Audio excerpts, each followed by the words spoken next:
is going to be the most somber of podcasts, I think it's fair to say. Welcome to the Top 4 podcast. My name is Peter, England fan. I'm joined by Oscar, an England man. You to me are everything. You're taking England to Berlin. Mark Gahey. And when you play with Johnny Stones, I know the football's coming home. Mark Gahey. Shout out everyone. Man. You can tell by that limp expression of a song. Like, I'm quite annoyed by last night's events. But let's get into it, man. The Euros is done. Congratulations, Spain. I'm joined by AD as well, an England man. Looking back on where we first met, I cannot explain and I cannot forget. Southgate, you were wrong. You still push me off. Football's not coming home again. That deserves a reload. Jackham, what? Man, it's painful. It's painful, man. Guys, it's a painful one indeed. There is no highlight of the week, is there? There's no highlight of the weekend. No. There can't be any in particular. But I do want to say shout out to Carlos Alcaraz and Barbora, I forgot her surname, for winning the women's and the men's Wimbledon tournament this season. Guys, tennis is great. That's all I got to say about that. Tennis is a phenomenal sport. That's a different podcast, mate. I'm just saying, it's great. It's great. It's a different podcast. Listen, there was no Formula One to get me through my sorrows this weekend. So, Wimbledon it was. You know what I'm saying? Wimbledon it was. Oscar, let's get into the group chat. I mean, look, England lost the Euros final against Spain. España. Congratulations to Spain, who do win this Euros for this. I think they've won it for a fourth time. I think that's a record. I have a feeling they're the only one to do 4. So salute to Spain. I think last week I made it clear that I didn't think they were a big team on the international stage, but with that another trophy added to the belt, they're etching closer to that top 5, man. They heard you. It's your fault. It was your fault. We tried to warn you. We tried to just appease them. Yeah, keep them happy. Keep them thinking that they are what they're not. Okay, and you had to just bring them down and say they are not this, they are not that. And then they said, bringing them down. It's not about bringing them down. That kid Oscar on the Top 4 podcast. There's another tournament. There's another team that they were up against that also won a tournament this weekend. And there's big boys and there's the boys that are just edging to that level. So shout out to them, innit? They won another trophy. We'll get into it though. We shall get into it, but I thought before we get into the comment section, I want to get your initial thoughts. Really, we'll start with you, AD. Talk to me about the Euros, the final, the competition overall. Spain winning it, England losing it. Asking 8 different questions in one there. No, it's the same question, isn't it? It's just how do you feel? That's all I'm asking. Bro, absolutely heartbroken. You know what? Yeah, I almost feel like a Man United fan. In some respects, where you're sitting down, you're watching this team, right? No cohesion, not even a semblance of a style of play, passing patterns, none of that. It's just let's play football, and Bellingham, Foden, Kane, whoever fancies it on the day, come and win it for us. But you know what? That being said, I am sort of. It's weird because I don't want to say proud because obviously we look at the route that we took, but I do think making it to a European Cup final is no mean feat. You know what I mean? You ultimately got to win the games, and it just felt a little bit limp. It just felt there was a stage of, particularly in the second half after Spain scored, where they were toying with us. It was like cat and mouse. It was like they were gonna we're just waiting for them to sort of land that hammer blow, and then obviously Palmer scored for us, and it's all systems go again, and then I suppose we'll get into it, but just sort of poor lapses and concentration cost us ultimately. But you know what?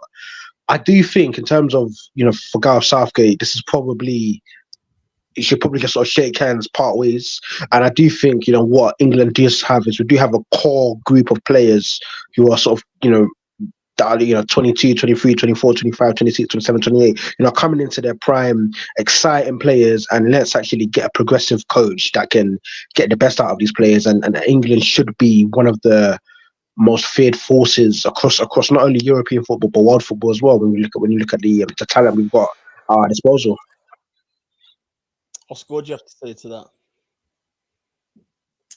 I think I think England will never get to the level that they want to be at, or we want them to be at, until they actually start to produce the type of midfielders that can actually control games and win them. I think our mentality is often too timid when we come up against big teams, and I think for good reason.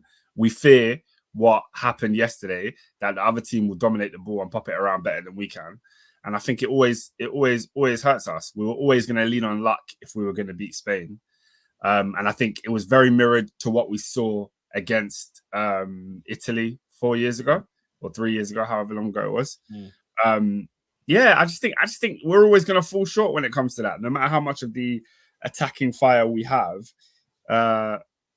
When we play against a team that can keep the ball and play it, I think we would have suffered the same fate against Germany, even a Portugal who aren't that great at it. The technical players in midfield are always going to out-trump us, and it seems we fall time and time again to that level of team.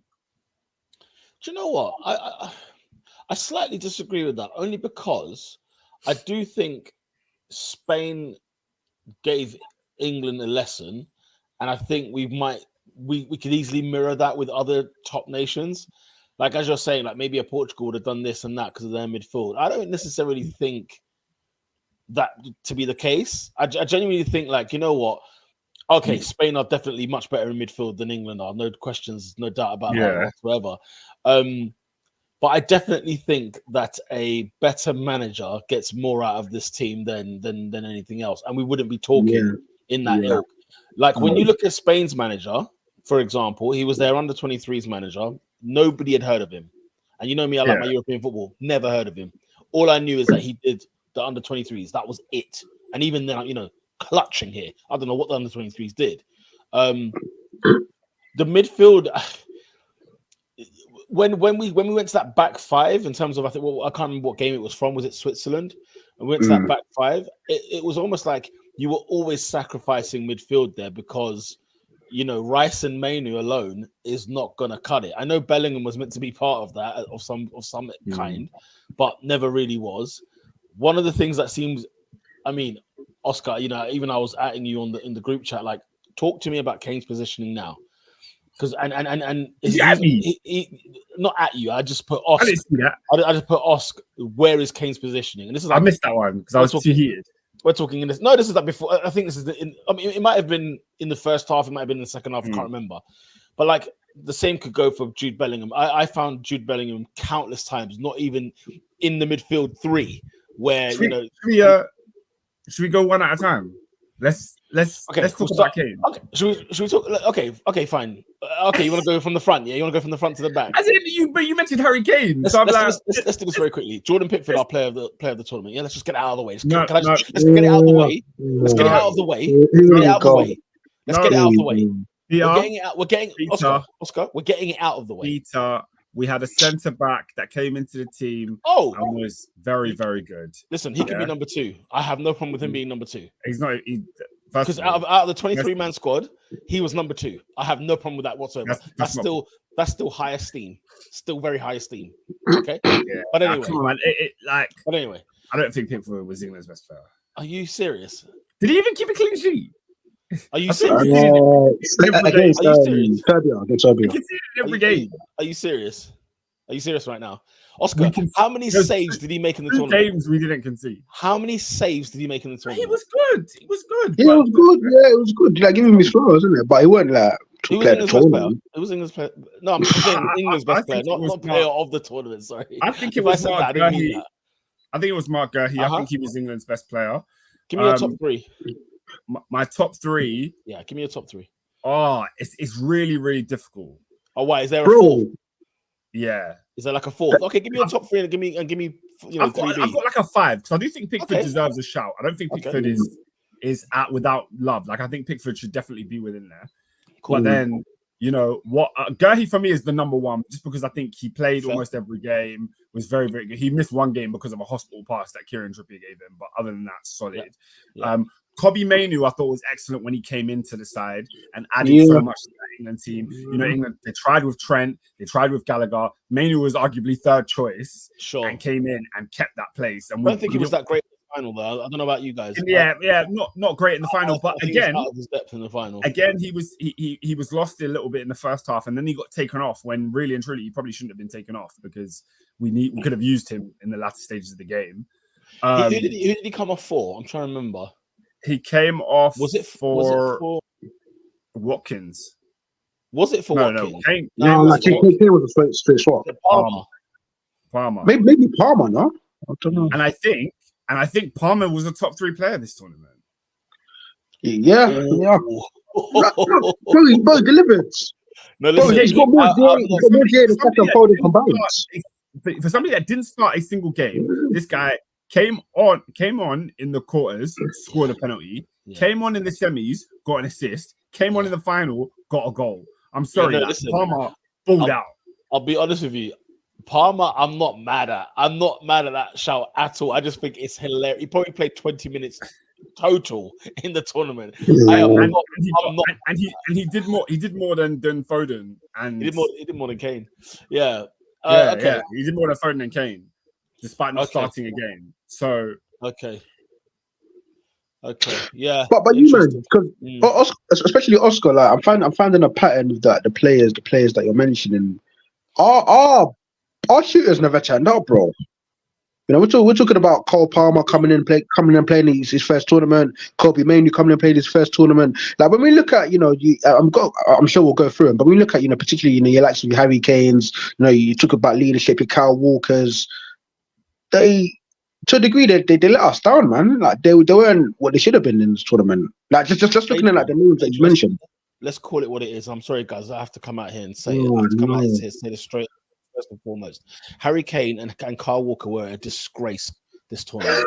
They were a disgrace. I'm not even being funny, guys. I'm not even being funny. When I was in the group chat, bun Kyle Walker after the result, it wasn't about the goal that we just conceded or the goal in that game. He has been shocking all tournament. Guys, and he should have never started the tournament. When I submitted my team at the beginning of the tournament, I put Trent at right back, and I didn't have Kyle Walker in the team. Oscar, I'd say this: I forgive Southgate on the basis that he started him against Serbia. Because to be honest, because really and truly, he's been England's number one right back, right? And he's gone against him. Because he wasn't poor for Man City this season. So it's not like I had a reason to drop him. No. That's where I disagree. Bro. That's where I disagree. The first game for me, Kyle Walker, I had no real beef. Okay, do I like Trent better? Absolutely, but I had no real beef with Kyle Walker, right? After that first game. And you saw, hang on a minute, something's not quite right here. Second game, something's not right here. Shouldn't be wearing the shirt again. And the same goes for Harry Kane. Oscar, at the end of the day, we both agree they were pathetic. No, we don't both agree. We don't agree. No, in terms of their performances. But in terms of performance of the tournament, yes, Kyle Walker was probably England's worst player, right? He was so bad. He didn't offer anything going. Kane was worse. We'll get on to Kane. In terms of supporting Bukayo Saka going forward, he didn't offer nearly enough. Nothing. And in terms of defensively, the amount of times we were susceptible to the other team attacking us via his side when he's supposed to be the defensive guy. I mean, guys, Trent is a generational right back out of this world. Yeah. And in my opinion, if you've asked me this for the past 3 years, Reece James and Trent have been better than Kyle Walker. Like, I'm sorry, guys. Kyle Walker, it's not 2015 when he won Young Player of the Year. I think you're dissing Kyle there. I think Kyle there. Man City Kyle for the last couple of years. Oh, get out of here. Get out of here. Because Peter, I told you guys before the tournament that Trent should have been playing right back. And you've seen it. You're the one that's coming to me telling me now Kyle Walker shouldn't have been in this team. Yeah. You're the one that's telling me, what did you say? Ban Kyle Walker or something like that. So when I told you before the tournament, and you're telling me, we had to wait 2-3 games to see how he played. No, the guy has been mid. He's been mid for a minute. I don't agree with that. I disagree. I disagree that he's been mid. for a minute. He's been mid for a minute. I disagree with that. Guys, we all know the limitations of Trent Alexander-Arnold, but I was the first one saying this kid needs to start at right back. Why? Because what Kyle Walker gives you is not what he gave you 5 years ago. But let's be honest, Oscar. Kyle Walker's performance in the final is what we would expect Trent to give us with those 2 goals conceded. That's the problem. I understand that. But what Trent gives us going forward is tenfold better. Like, it's something that you can build your team on. That's how good Trent is.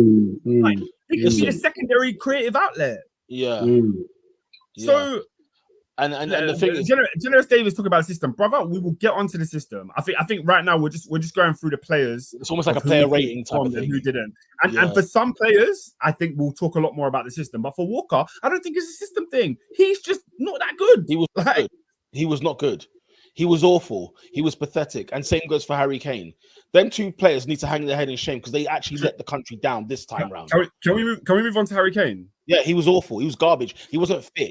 He was not supposed to be starting for England this entire tournament, Oscar, because he was lethargic. He was awful. And he was behind. Oscar, count this. So, you know, when I asked the question, where is his positioning? Do you know why I asked it? Because he was behind Bellingham and Saka on numerous occasions. Like in a straight line, he was behind them, right? And that is just not on. And we were talking about on this podcast, Oscar. We were talking about Harry's position all tournament long. You said no, we need to feed the guy. We're not feeding him. We're not doing this, that, and the other. I am so sorry. It's one thing to not be fed, right? But it's another thing. I think, you know, Kane will use the excuse that I didn't get fed. The attacking players will say, excuse me, feed who and what and where? Because every time Ollie Watkins came on, what's the first thing that happened when Watkins came on against Spain? What was the first thing that happened? He made the run in behind. There was a run in behind, and I think Shearer on commentary a hard on because it was like literally couldn't contain himself. He couldn't contain himself because he was like, this is what he's running in behind. Defenders don't want it. Defenders don't want it towards their goal. They don't want to be running towards their goal. Yeah, absolutely. So when to me, all of that lies with Gareth Southgate. It does not lie with Harry Kane. And the reason I say that is because it's about the role that you are asking the striker to do. You can't just sit there and go, Kane's going to play, Watkins going to play. We're going to leave them to their own devices and do what they want. No, you have to instruct. How do you want England to play? Do we want England to be a team that stretches defenses? If so, get get Watkins on from early. If not, get Anthony Gordon and put him on the wing so he can stretch defenders. Don't tell me you're going to play Harry Kane, who we know for Bayern Munich, we know for Spurs, we know for England, likes to drop deep. And when he drops deep, what does he do? He looks for Son running. He looks for Gnabry running. He looks for Sane running. When you've not taken Rashford, you've not taken Sterling, you're playing Foden, who wants to be a 10, Bellingham, who wants to be a 10, Saka, who wants the ball to feet. Why on earth is Harry Kane in that mix? You've got no balance in your attacking play at all, which is why none of this made sense. None of those guys were feeding Harry Kane. He was dropping deep. When he drops deep and receives the ball, there's no runners trying to penetrate in behind. So yes, when Alan Shearer is having a moment talking about we need someone running in behind, 1000% he's right. Nobody stretched defenders like Ollie Watkins did. But it's not only a centre forward that can stretch defenses. Anthony Gordon could have done that too. Marcus Rashford could have done that too. Wingers stretch defenses all the time. How many times does Martinelli do it for Arsenal or for Luis Diaz for Liverpool? This is what happens. So the manager has to arrest the situation and look at the balance in the squad and say, hang about here. We need 2 players that are going to run in behind and some that are going to create for those players that are running in behind. Why on earth you would just have Harry Kane with Bellingham, who both want to play in the same position, and then Foden and Saka? It's a mess. Oscar, it's a mess. You make a great point with all of everything you've just said. We've played 8 games. Because at some point, but my point is that there comes a point where Southgate at the start of the tournament, I think he was asked a question about, do you ask the players to drop deep and whatever and defend a lead and this, that, and the other? He said, no, I don't. At what point do you say something is not being coached or somebody's not being listened to? What point do we have that line of, once you cross the pitch, once you cross the white line, at some point you've got to take that responsibility? Because even if Southgate sets up the wrong way, let's just argument's sake, yeah? You're right. Let's say for argument's sake, Southgate sets up the wrong way for about 80 minutes of the game. There are 10 minutes to go. What do you think's happening there? The players are taking it on for themselves. they're going to take it on and be like, look, we it's need not- to get a goal. We need to get a goal now. For me, in my opinion, it's not for argument's sake. Like you were saying about Kyle Walker, after 2 or 3 games, when you see you're not getting it right, surely the manager should switch it up. And guess what? When it came to the midfield, he looked at Trent, said, this ain't working. Let me try Gallagher. This ain't working. Let me try Mainu. He made adjustments. He never made adjustments to that front line and the way it was working. When we knew from day one, the balance was not right. David was screaming in the group chat from day one, Anthony Gordon should be playing. David was saying it, and it's not because Anthony Gordon's the best left winger. It's not because Anthony Gordon scored 20 goals for Everton or whatever. No, hang on. because he is the best left winger we got. No, just hear me out. Just hear me out. What I'm saying is he's not a better player than Phil Foden. So in the times when you're like, oh, let's just play the best players, of course you'd say Foden over Anthony Gordon. Even me, when I picked my team in the beginning, I said, screw it, let's play Foden left wing. Let's just play him there. But there's no balance, right? How many times this season, for example, Mark Cucurella for Chelsea did not have a great season, did not set the world alight, is not one of the better left backs that went into this tournament. However, Spain saw a player that they could use to his strengths and they could take the best of him and make that work within their system. And he killed us, and he killed how many teams this tournament, Mark Cucurella. So instead of looking at it like, oh, let's just play the best players, there's no way on earth Foden, Bellingham, and Kane should all be on the same pitch. That's disgusting. No, but what I don't get with that, but what I don't get about that, Oscar, is I get that, I find it hard to digest that. I find that difficult to digest. Because if you're telling me, because the thought that Foden, Bellingham, Saka are playing together is a travesty, is crazy to me. Because I didn't say Saka. Sorry, who's the other guy you said? I said Kane, Bellingham, and Foden. See, that's outrageous, bro. Why? Because they are top quality players that you as a coach or as a manager or even you as a player, if you are that top, you're able to play regardless of what the system might be. It's a case of these are Oscar. Foden's been brilliant for Man City, whether he's been playing left, right, or center. Okay, we know that he's better in the center, but doesn't mean he hasn't been. That's what I was told. That's not what I was told. Okay, what I'm saying is, when you've got Bellingham, Kane, and Foden, we're having a debate, a discussion as to why they're all playing. That's outrageous. No, but you guys, you must have balance. Last week, I was saying, last week on the show, we were talking about the good Spanish players, yeah? And you lot were telling me Dani Olmo is amazing. He's great. He's this, that. He's everything. Yeah. Guess what? Dani Olmo did not start the tournament. Why? Yeah. Because it wouldn't make sense to just throw all the same players in one position. No, because Pedro. The only thing is, Oscar, it's only because Pedro got injured. That's the only reason why Olmo was in the side. What I'm saying is, you could have Pedri and you could have Olmo in the same team. They opted for balance instead by playing the right one at the right time. Wait, no. Okay, pump the brakes there. Because what did Spain have?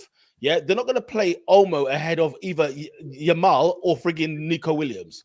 They're not going to play him there, are they? Exactly. Yeah. Whereas when it comes to who do I choose, Gordon or Foden, it can be a toss up, mate.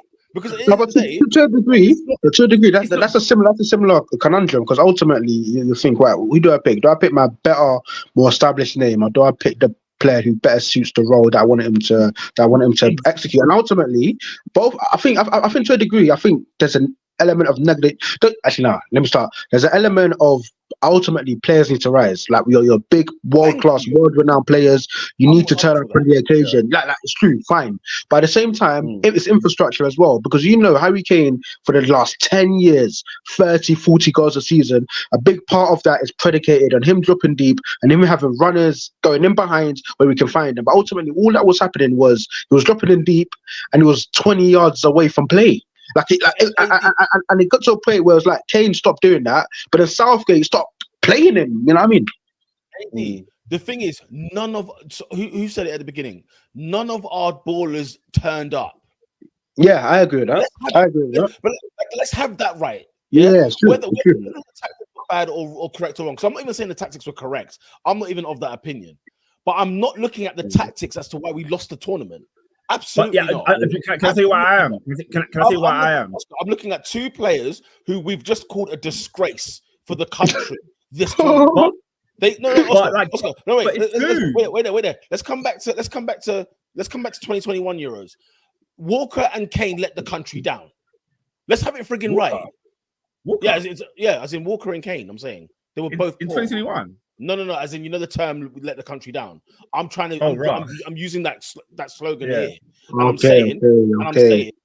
I'm saying, if we want to talk about letting the country down, we're not going to talk about We're not talking about 3 kids that took a penalty at the final of a Euros. Okay, what we're going to look at is somebody who hasn't turned up for work yet, No, and we've had 8 games. Pete, if we are assessing the final, I 1000% agree with the notion. Foden didn't turn up, Kane didn't turn up, Bellingham was in and out. Like I completely agree with that, because in the final you kind of have to seize the moment. But when I watch a tournament and we play 7 games, and if I ask you which game did England play well in those 7, you can maybe say 1. Right. Maybe the Netherlands. Guys, this is a bigger problem. This is managerial. We definitely, Oscar, we don't disagree that England didn't play well. We don't disagree that England weren't tactically great. We don't disagree with any of that. What I'm saying to you is, though, tell me the guy that turned up. Show me the CV. No. Show me who it was, because our players of the tournament consisted of a guy who played a minute and a half of the tournament in Cole Palmer, a guy like Mark Gay who's come off the streets of Norwood, who's just come off literally come out of Selhurst Park, didn't even know he was going to get picked, and he's got the number 6 shirt on like he's Tony Adams, and then frigging Jordan Pickford. He was excellent. Excuse me. Oscar, wait there. No. Digest what I've just told you there. I'm with Palmer, Gay, Pickford, and Mainu. Those are our players of the tournament, guys. But you see, mental. That is so mental. Oscar, wait there. Please hear me. Please feel me on this. I know. Because we were tactically not great. Those were our players of the tournament. The balance is not there at all. Because even if we're tactically poor, it doesn't mean our superstars don't superstar. It just means that, if anything, our defense would be terrible. If anything, everything else would be horrible. But the 4 best players we have decided to choose out of our tournament this time has been them. I'm sorry, the top boys at England, were a frigging disgrace. The lot of them. Forget Southgate. Forget all of that. Forget the tactics. For me, and don't get me wrong, I'm not anti, for me, it's time for change. As far as I'm concerned, we have to change things up. Absolutely. But let's have it right. Don't gloss over the fact that these players did not rock up. Hold up. Yeah. David, you got a lot of background noise. I don't know what's going on. But mute when mate, I'm at work, blood. Yeah, it's raining, isn't it? But let me just say my 2-piece quick here, and I'll go back. Yeah, mate, it's a stinker, mate. I can't believe how we played yesterday. It was a joke, mate. We got bum rushed for 45 minutes, yeah. Luke Shaw's got thing on deck, Yamal on deck, and everyone's like, look at Luke Shaw getting the tackle. Second half starts, Rodri's off the pitch, this is amazing. 2 minutes in, we concede a goal, because the person you're blaming the wrong person. It wasn't Walker's fault. Who loses their man? Luke Shaw, and it's 4-3. And it's a stinker, blood. I'm pissed off tactically. I'm pissed off. This was like watching the golden generation era again. Getting moved up in midfield, we get tired. That second goal, Gay's not paying attention because he's been moved about left, right, and centre. And my man just walks in goal. But it was wrong from the day that I said it. But it took us to get to the final and we lose, and everyone's now going, who we blame? You know what, nah, David? man, it started from day dot, man. David, do you know what? I'm not going to lie. I don't fault England for the final loss, if I'm honest. Spain we lost, man. Spain were just better. Though. They were better.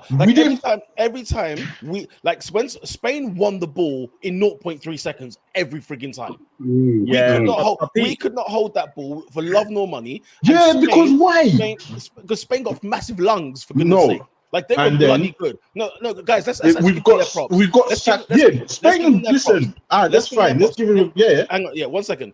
They have been the best tournament by a country mile. This tournament. Yeah. And I've been saying this from day one, by the way. Spain are dominating matches. I was saying it from day one.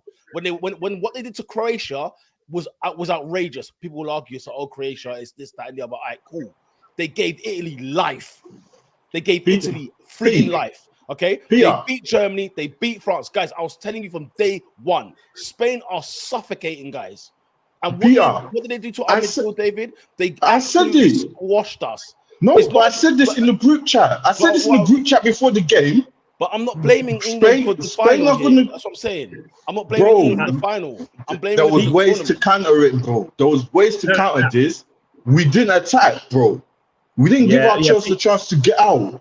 That's We that's, didn't. that's We where weren't good. No, we weren't that's good. where see, where We I didn't lean give more ourselves a to your chance to side. attack him. Mm. Saka's at right wing back. Why is he there? He's not played there all season, bro. Farce, that. It's a farce, That's mate. a farce, yeah. I look back at it. And you're just like, bro, we didn't even try to attack him. And then by the time we've attacked them, bro, they run us ragged for 80 minutes, bro. They did. And then we're less open. Mainu's gone off. Now they got all the space in the midfield now to pass through us, and that's how the second goal happens. Yeah. So it's just, mate. I was just disappointed, mate. I was just like, mate. I'm at work sitting here, yeah. A fight has kicked off that thing. Everyone's fighting. We've scored equalizer. I'm going, man. I'm like, yes, we're gonna do this. But then I was just like, we went Where's back this at the park? Yeah, man. There was a screaming going on. Beers went up, everything, blood. We've equalized. I'm thinking, bro, we're gonna do this, yeah. Then we retreated right back into our shell. Game's open. David, you see that right there, yeah? That when England went 1-0 up, we drew 1-1, and then it got to a point where we just retreated. Pete, that I 1000% agree with you. That's where I think the players bottled it.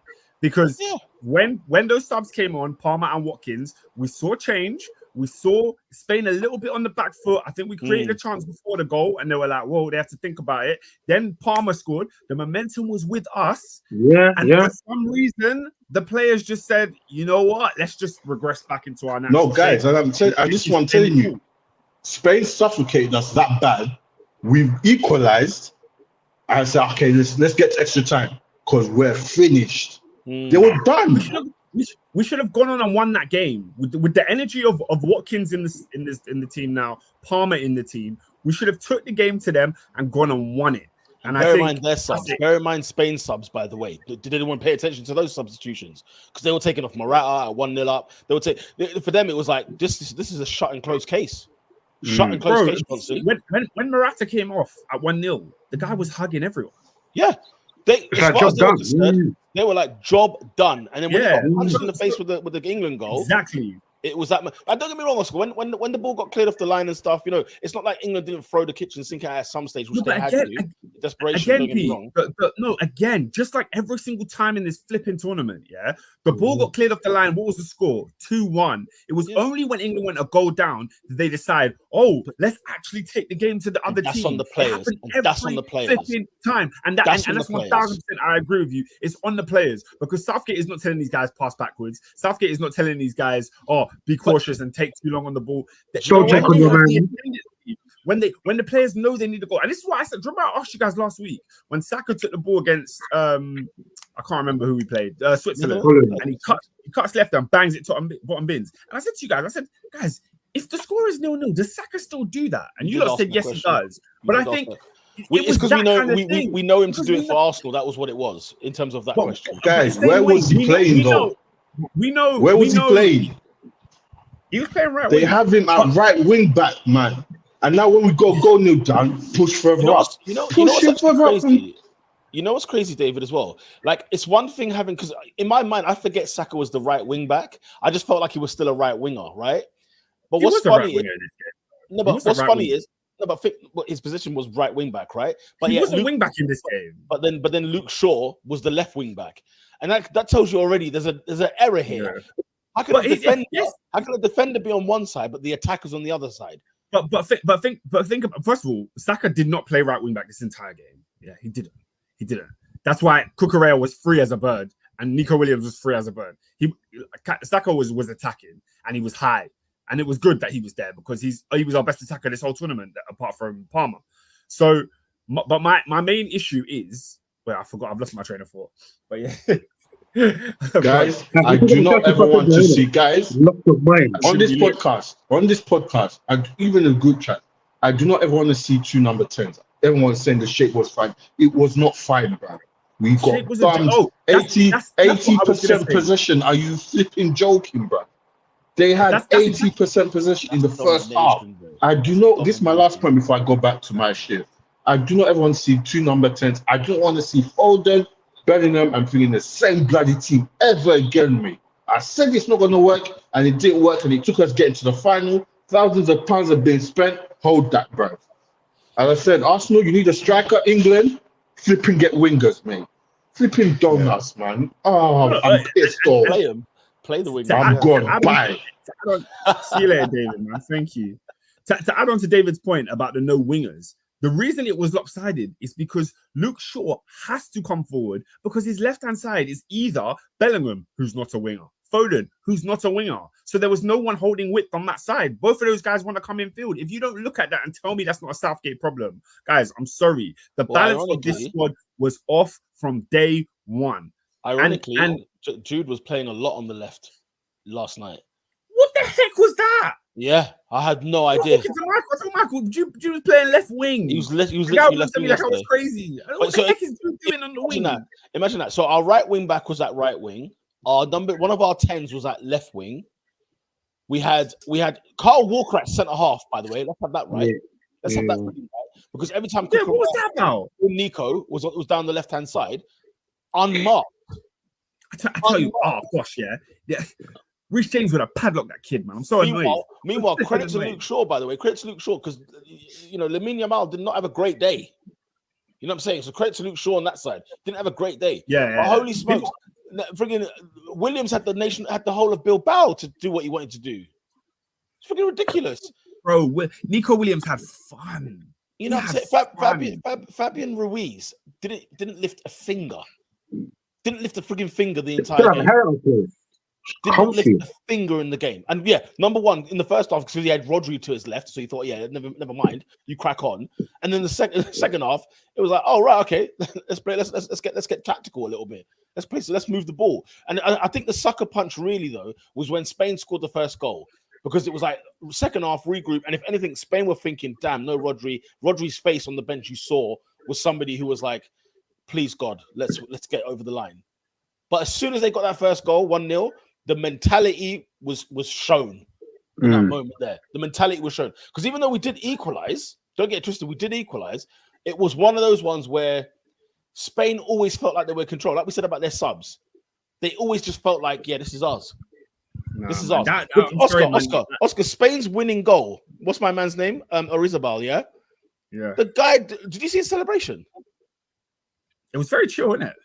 Guys, it was a walk in the park. He taps it in, he gets up, and he sort of walks, smiles, like, arms aloft a little bit, but walking. I was looking at him thinking, is this offside? Why is he not? He scored in the 86th minute of a Euro final. He didn't celebrate like a man that's just won his nation a trophy. No. 4 cup finals in a row this guy's been in. He scored 4 times, by the way.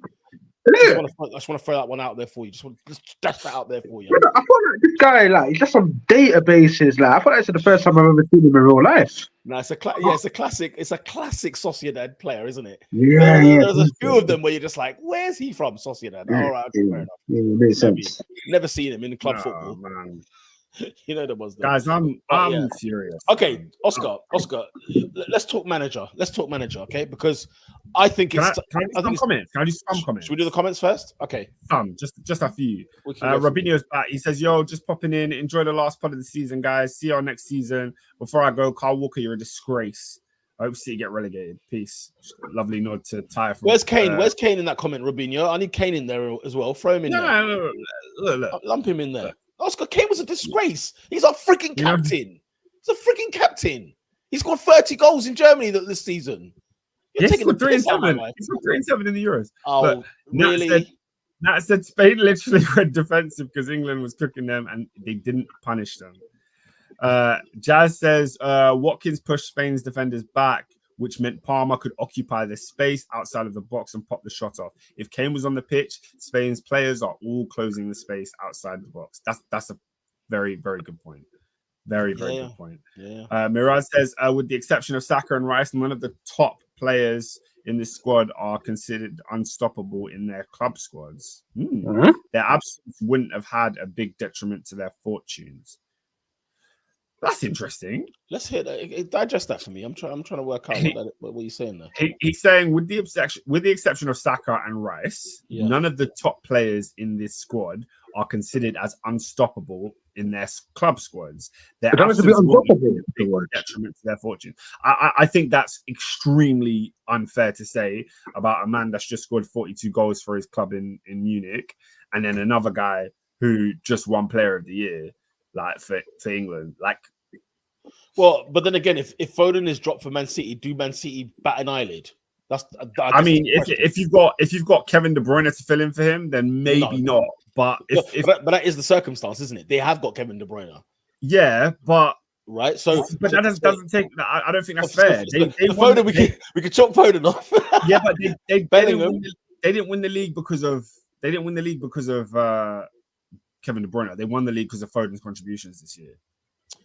But I think Foden's contributions, you can argue there's a lot of players that kind of gave similar contributions to that side. No, not really. Other than Rodri, who? Well, you can't just say other than Rodri because Rodri was absolutely. You said other players, as in multiple. Yeah, like Haaland was still there. He still scored. What did he score? How many goals this season? Was he still? Yeah, it was still right. He's still the top goal scorer there. Julian Alvarez was a massive contribution to them this season. Right. Foden, of course, was there. So too was De Bruyne. Right? So I thought this is just Arsenal prop, to be honest. Yeah, it looked like Arsenal prop when I read the comment. I thought, hang on a minute.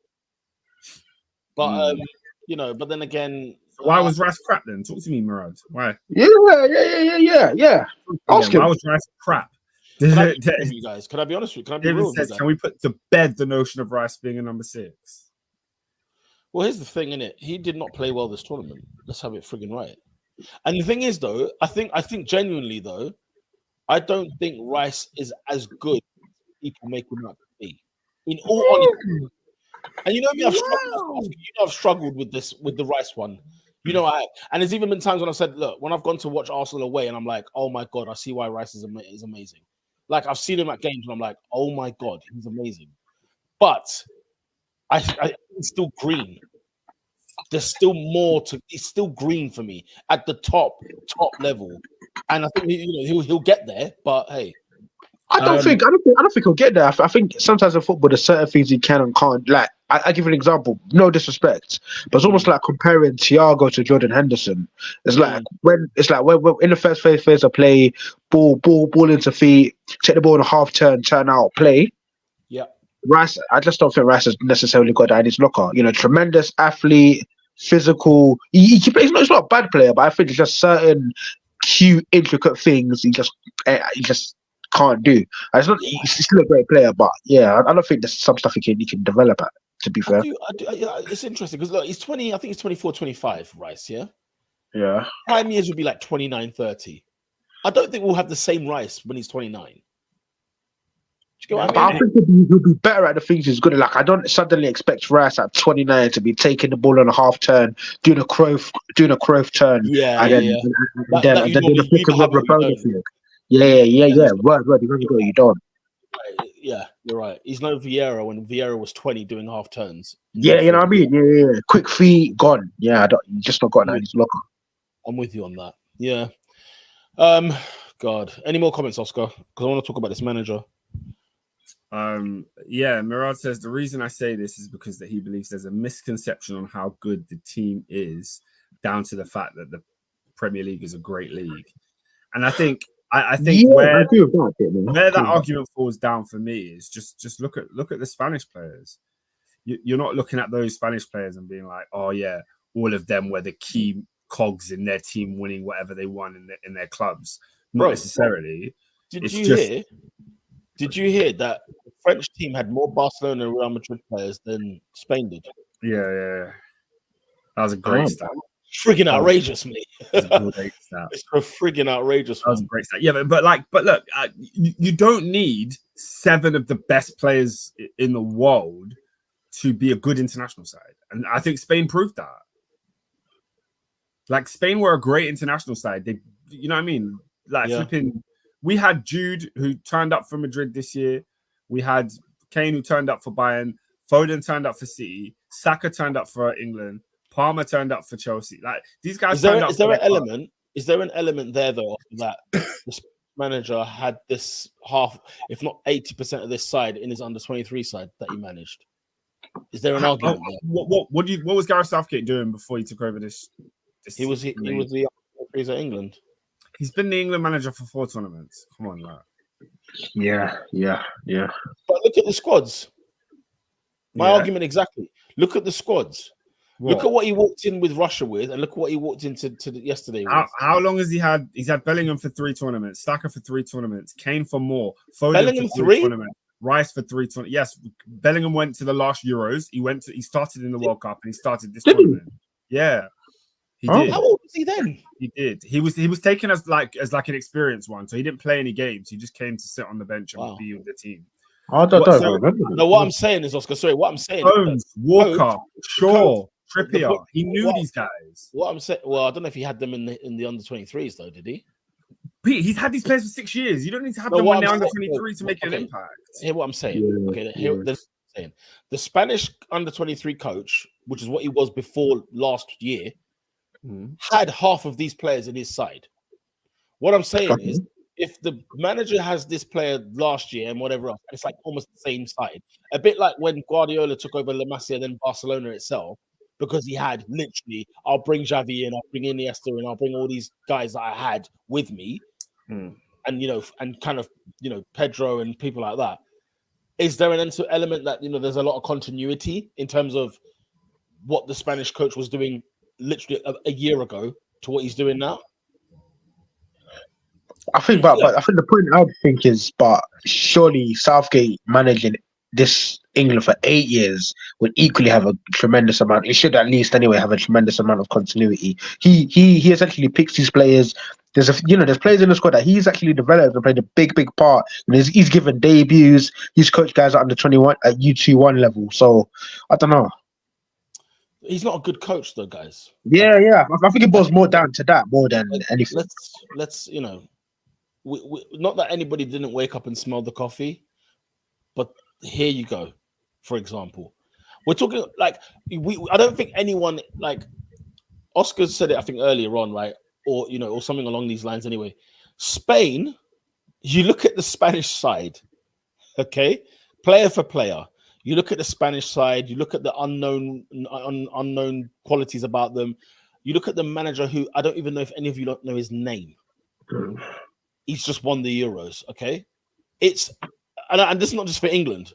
France, Germany, Portugal, you lot should be a frigging ashamed of yourselves, because how we've let Spain come here, and Spain have killed everybody that they've walked through. By the way, first team in the Euros ever to win every game. By the way. Also, doing another stat. Another little nugget. Throw it to me. Along this route, they've beaten every single European side to ever win the World Cup. Gangster. Yeah. Route of death, and they smacked it. Smashed it out of the park. They deserve we're licking our lips at Slovakia and that. They deserve to win the tournament by a country mile, because they played anything and everything that walked and put them to the sword. Yeah. And like sometimes, like the Euros, it feels like the Euros is. I feel like the World Cup, the best country in the world always wins. It feels like the Euros. Sometimes there's propensity for a spanner to be thrown in the work. Correct. Make no illusions. Spain were the best. Make no illusions. They took on all comers. They beat everyone. What a bunch of guys, man. What a bunch of guys. Honestly, with Morata as the captain up front, with Jesus Navas playing minutes, with Danny Carvajal in the side. There was a guy called, what was his name? Lenormand. I'd never heard of him. They had two French geezers at centre half. They had 2 French guys at centre half. One plays in Saudi Arabia. The other one plays for I don't know who. You know what I'm saying? At the end of the day, I am sorry. England do not lose this tournament because they have players in the wrong position. Bollocks. I'm sorry. That's just not the case. What do you think it is? Because look, if we do like a lineup, if we do like Spain, if you sort of say keep it right back, you probably have more England players than you would Spain. Yeah, and the thing is, it's simple, AD. At the end of the day, like everybody knows, isn't it? Like let's not kid ourselves, guys. Okay, we are football fans, and we hope, and no matter what, because we can't tell with the future in terms of football or anything like that. When you cross the white line, anything can happen. Even every Englishman had the delusion in their mind that they could actually win this Euros, and rightfully so. Because when you cross that pitch, anything can happen. Who cares what Spain have done the last 6 rounds? Okay, it matters tonight. What happens here and now? The truth of the matter is, though, nobody is under any illusions, right, that Southgate was never the guy. But the subject got so boring early on.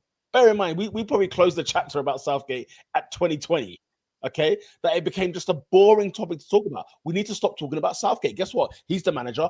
Get over it.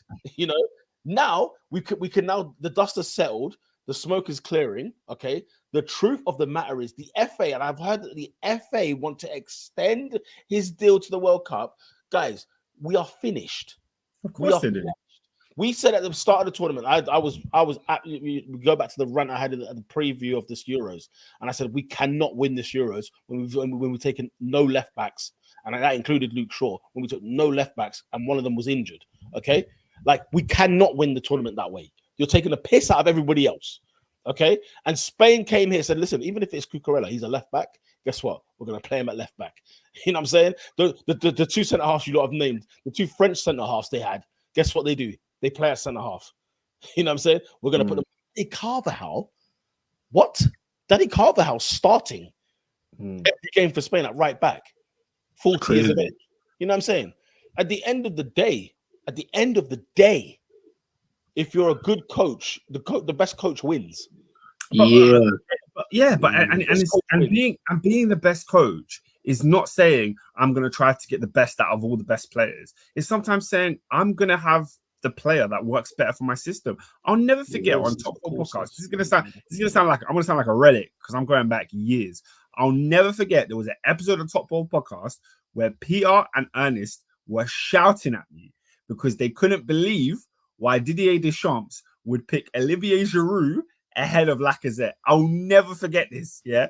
You know what I'm saying? But Lacazette's the better player. And I'm like, yeah, he might be the better player. But when it comes down to how you want your team to play, you have to choose the player that's better for the role. You cannot just shove the best players in your team and expect it to work. And I'm sorry, that's what England did this tournament. And it didn't work.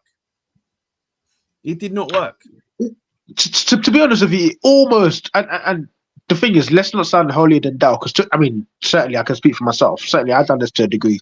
It almost felt like a 12-year-old on FIFA just trying to shoehorn all the best players. Oh, I gotta have Kane, I gotta have Saka, I gotta have Foden. I can't leave out Bellingham. But I was saying, I'll play Bellingham in a midfield double pivot in a 2. And I think to a degree, you know, Southgate suffered for a lot from that. And I think also you sort of hit it in the head, where it's almost like he sort of said, right, I want you play. I want to pick these bunch of players to go and execute, as opposed to saying, no. I've got this set of defined principles, ideologies that I want to implement. This is how I want to do football. So you know what, Anthony Gordon, he's not necessarily as good as Phil Foden, but he's going to give me the width. He's going to give me the creativity. He's going to give me the goal for X, Y, Z. So but that's why he's the most highest paid manager in international football, because he should be able to make that. And this you're spot on, Adrian. And this is what pisses me off, because I know for a fact Harry Kane is going to go off to Bayern Munich and score 30 goals. Foden's going to come back to Man City and start boiling out of his skin. And we're all going to go, why didn't they perform like that for England? They were crap for England. Kane is injured. Foden's rubbish. And I'm seeing Mirad say, oh, maybe Foden's not the player that you thought he was. No, he is the player that I know he is. But my favorite saying is a saying that I made up myself. If you try to eat soup with a fork, you'll convince yourself it's a bad fork. It's not a bad fork. It's just the wrong utensil.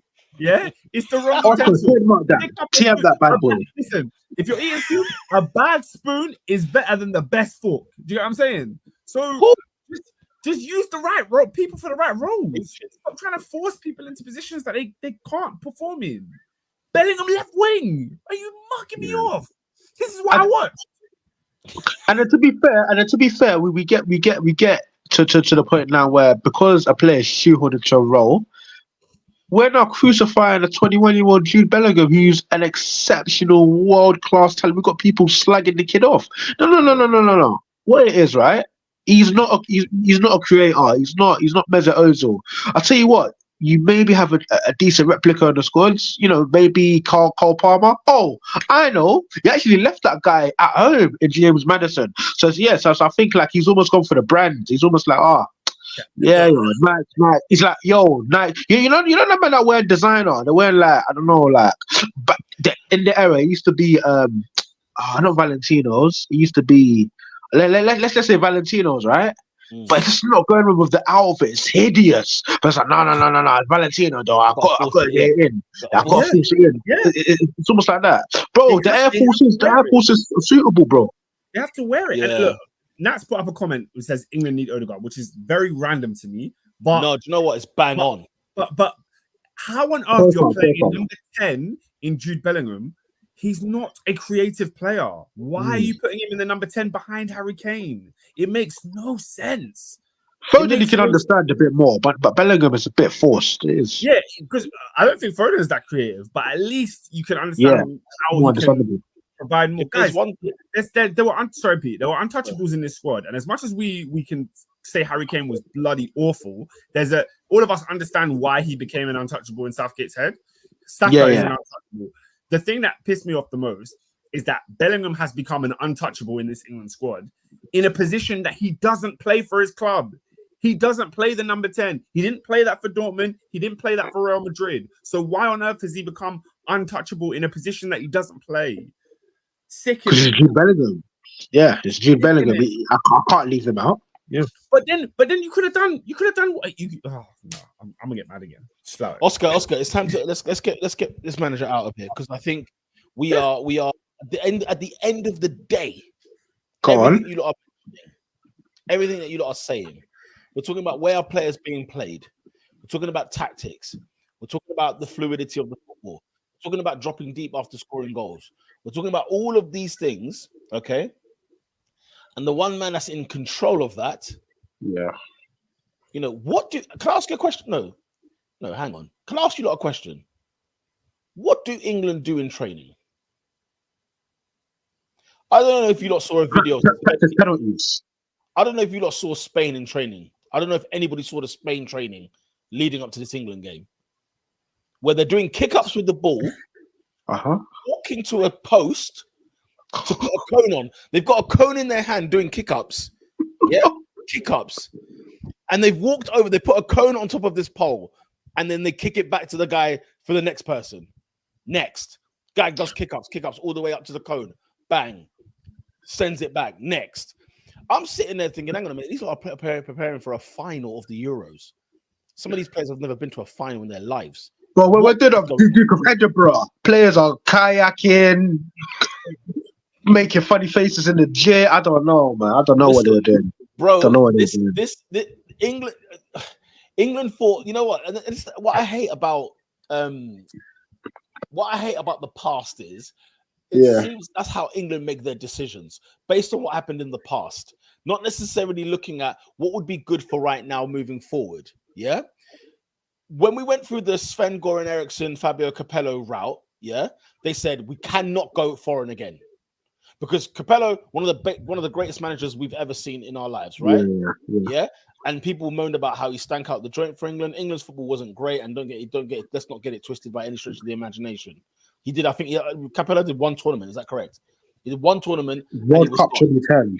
Yeah, and he left because they took his captain off. They took the captain badge off his own captain. He said, "Oh yeah, it was protested, didn't it? Yeah, he thought the Terry thing was a farce. Yeah. You're a farce. I'm the manager, bro. How are you not going to take that out of my responsibility? And as an Italian madman, I could totally see why it didn't work out. Yeah, Italians are lunatic. They just stand on business. They're so volatile. It's the most volatile type of manager is Italian, honestly. No, exactly. Hodgson, it was almost like, let's just get something stable. Let's get back to what we know. Roy Hodgson, whatever. Going out to Iceland, even they said, look, even the FA said, flipping hell, guys, we can't do this. We can't get away with that. Okay. Sam Allardyce, they went down to Sam Allardyce. They went for Sam Allardyce, bro. And he got his win against, I think, Slovakia or Slovenia, one of the two. And obviously, he was caught being bent as well. He's gone. We've then gone for we've gone for who is the head boy, who is a prefect in school That's what they went for. And they just said, listen, this guy right here, suit the waistcoat, you know what I'm saying? Boom, boom, boom. Like, this is what we're going to do. We're going to need to do this. But guess what's happened now, guys? We are now screaming for tactical nous. We're screaming for a tactical manager. We are screaming now. We don't care about the reputation. I don't care if he's never had a bender in his life. Listen, we need somebody who's going to win us the frigging tournament. Peter, it's so sad. Because it's almost like the storyline was there, bro. The storyline was like, obviously he missed the penalty in Euro 96. Like, he's been there before. He's galvanized his young lads. You know, missed the waistcoat, and to a degree, I think we could all say he doesn't necessarily ooze charisma, but I think Southgate comes across as very likable, very normal, very genuine, right? Yeah. We all wanted him to get over the line. Every single one of us were rooting for him, and you know, there's a funny quote, yeah. Paul Gascoigne, must have been like, Gareth Southgate, you missed your penalty in Euro 96. You were getting television ads. You became the manager of England. I scored mine, and I ended up in rehab. Yeah, it's like Southgate. It's like the storyline was there for him to like right those wrongs of almost 30 years ago, but. Oh man, it's a shame. It's a shame. Yeah, we got to just face the fact, bro. That is crazy. If you're not a good coach, I'm sorry, you're not gonna win. Do you understand what I'm saying? Okay, but how true is that? And I'm just gonna. No. Let me just lay Southgate out on the table. Pause. Right. But right. Semi-final in a World Cup, right? Yeah. 2 European Cup finals. He was a whisper away. Croatia. It was quarter. It was quarter. 18. Sorry, 18. My bad. Yeah. Qatar, sorry. Yeah. It was literally a post width away from winning the Euros. I know. We, you know, I've banged this drum as well. The whole adage of anytime he comes against someone half decent, he always wets the bed. But I suppose the question I'm asking is, obviously, we know he's sort of tactical ineptitudes. Let's put that to one side. What's this guy's legacy going to be? Because some people are calling him the best English manager we've ever seen in our lifetime. What's his positive footprint? I guess is what I'm asking. In my opinion, the dude turned the country round. It's the best England we've, in terms of euphoria, feeling. It's the best we've ever known it to be in our lifetime, anyway. 100%. And if there's one thing, I mean, I can't speak before my lifetime, just in case, right? Because Sir Bobby Robson was a manager, for goodness sake. Okay? Yeah. But it could have been good times. It could have been good times then. But you literally can. In terms of. We don't know England in the 70s. We don't know about England in the 80s. Like, it might have been a better feeling. But exactly, it's documented. Yeah, but anyway, I saw Graham Taylor slagging off Carlton Palmer for scoring a goal. If you go back and look at the tournaments that people speak fondly of, Euro 96. Yeah, 96. Before that was 94. There was the World Cup that England didn't qualify. Italia 90. Again, the European Championships in 92. England got out in the group stage. I think they played 2 games and were knocked out. So I don't remember much of them. There were great tournaments that galvanized the nation. But in terms of 4 back-to-back tournaments where England performed relatively well in every single one, and the nation was behind, and to the point where we're in tournaments thinking we should win. Guys, Italia 90 was a semi-final loss. 96 was a semi-final loss. We're here complaining that we didn't play well in a final. So yes, Southgate reinvigorated English football in terms of following that national team, made it something fun, made it something that people were not only excited to do, but had genuine hopes and thoughts of glory with England. That was not a pipe dream. It was genuinely feasible. Yeah. It felt tangible. Yeah. 2 finals, 1 World Cup semi-final. I'd probably argue as well that Southgate was a player people watched to then see him be the manager. It's like it was like kind of the first in our generation where it was like raw, because before everybody was an ex-England player anyway. However, we didn't watch them play football back then. Whereas this was like one of ours. We watched him miss the penalty in '96, and we're seeing him the manager. And I don't know what drug we took in 2018, but the copium was outrageous, guys. The summer of 2018 carried Southgate. You know what I'm saying? Like, anything could have happened. That was the best summer England's ever had. People are literally going out wearing waistcoats. The nation and the team. You know what I'm saying? People wore waistcoats. You know, but Literally. that's his legacy. He made us feel like people felt it again. We felt good, bro. Let's have it right. The last is since his tenure, the last however many was it 6 years. We've lived nice, guys. We've lived nice. That word feel hits the nail on the head, because there's the video after the Holland game where Southgate goes to the crowd and he's doing the fist bumps and then he's doing one more, and then it's like, you know what? All your poor tactics, all your lack of winger, all your taking unfit left back, I forgive you, man. I forgive you. Man. It's I was rooting for the guy just on a personal level. Man.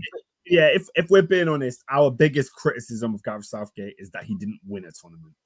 That's it. Yeah. Wow. And you know what? That's not even mine for him. You know, that's not my criticism for him. What is it? No. I just genuinely don't think because I know he's not good enough. Like my thing against him wouldn't be that. I don't think that's fair to say he's not good enough. He's not. We lost on penalties in the last Euros. How can you say he's not Oscar, good? No, but Oscar, there comes a point because AD was doing this thing where it was like, well, he was one thing away from this, he was one thing away from that. Listen, the good coaches don't have those excuses. They don't have them. Oh, no. What I'm saying is they don't have them. Like even for example, you look at your managers like Mourinho or Guardiola or whatever else. They've lost many things in life. We never talk about they were a whisker away from this or a whisker away from that. Why? Because they win. They win. They do it anyway. It's a milestone when you play every 2 years. The Southgate talk is clutching on straws. I don't want to hear how close we were. It's not about that anymore. Do you know why? Because we were close in 18, we were close in 2020, we were close in 21, and we were close in 24. Excuse me. At some point, the proof is in the pudding. He's not the man to get it over the line. But like, okay, I get what you're saying. But we just spoke about how, we've got to give. I thought this was the moment of us giving him his flowers. Now you're just tearing it all down. The manager, hold on. The manager, maybe like a door or something. You know what I mean? The manager that just won it, has less on his CV than a new graduate, right? And then tell me about that geezer that won his first shot. No. Let's stay on your point. Let's stay on your point. Because he had no CV. He has no CV whatsoever. But you know what he's going to do tomorrow when he looks for a new job? The first thing they're going to say is, "Give us your experience." He says, "My first year in managerial football, I won the Euros for my country." See you later. Let's just stop with this sensationalism. You can retire, you know. No, I'm sick of how close Southgate was. The fact you can't jump from one point to another. What do you mean jump? Who's jumped? I just said you started this by talking about the good that Southgate has done. No, Oscar, you're wrong. Here's the thing. Adrian asked about legacy. I'm going to call his legacy for what it was. He made the nation feel great. Yeah. Let's put that to the side. That's his legacy. That's his legacy. Because you said the only criticism is that he didn't win. No, that is the only criticism. Not for me. I said, not for me. I'm talking generally. When like people are criticizing Southgate today, why? Because he didn't win the final. Couldn't really criticize him in 2021. Maybe about how England approached the game. But at the end of the day, if them boys scored them penalties, Southgate would have won. So I hate that nonsense. What tournament do you believe, guys, England were the best country in the tournament? What tournament did you think it was? I think there's a case for 2021. There's a good case. I think there's a case for 2021 as well. I agree with that. But so it's not. I don't agree. In the four tournaments, 1 out of 4, you could say, do you know what? How England didn't win this, I don't know. The others, it was like I don't care about that. No, but my point is, what I'm saying is that, look, guys, he can't be the manager going into 2026. No, he can't. He can't. No one said. Yeah, no one here is saying. we agree with that. Yeah. And I'm just trying to move the conversation on, Oscar. That's all I was trying to do. Was just move it along. You can eulogize and give legacy talk about Southgate, which we should, which we can and should. Which we can and should, right? But the truth of the matter is, guys, they don't. The what ifs or maybes. I'm sick to death of hearing it. I'm tired of it. And the FA are letting him stay for the World Cup. Guys, we're not winning the World Cup in 2026. Spoiler alert. Yeah. I don't think we're winning it regardless, but yeah. No, I think at least something new. I need to get something new. You know we've what got a good manager. We've got a good coach. We would. Do you know what scares me more? Is do I have trust in Southgate to win us a tournament? No. But I have less trust in the FA to pick a better manager. I know. It's a scandal. It's a scandal. This is what we're up against. We're gonna end up with Frank Lampard or Eddie Howe, and it's gonna be the same. Oh, so lad, wait, quick fire. Obviously, let's just say hypothetically, boom, we lower the boom. Southgate's out of there. Who would you like to see lead England in future? Klopp. Next question. Klopp. What? Next question. Jurgen Klopp. Next question. I don't know about that. You know. Are you serious? No. I'm just thinking of my Brexit hat on. Like, it's got to be English, mate. I don't know. It's got to be. Yeah, man. It's got to be English. We're not winning any tournaments then. Simple as that. English managers don't even win their own league, guys. What are we doing here? What are we doing here? So what? Brexit means Brexit. Well, then we'll stay. We'll stay out of Europe. Then we'll stay out of the EU. Give it Lee Carsley. You're taking the piss.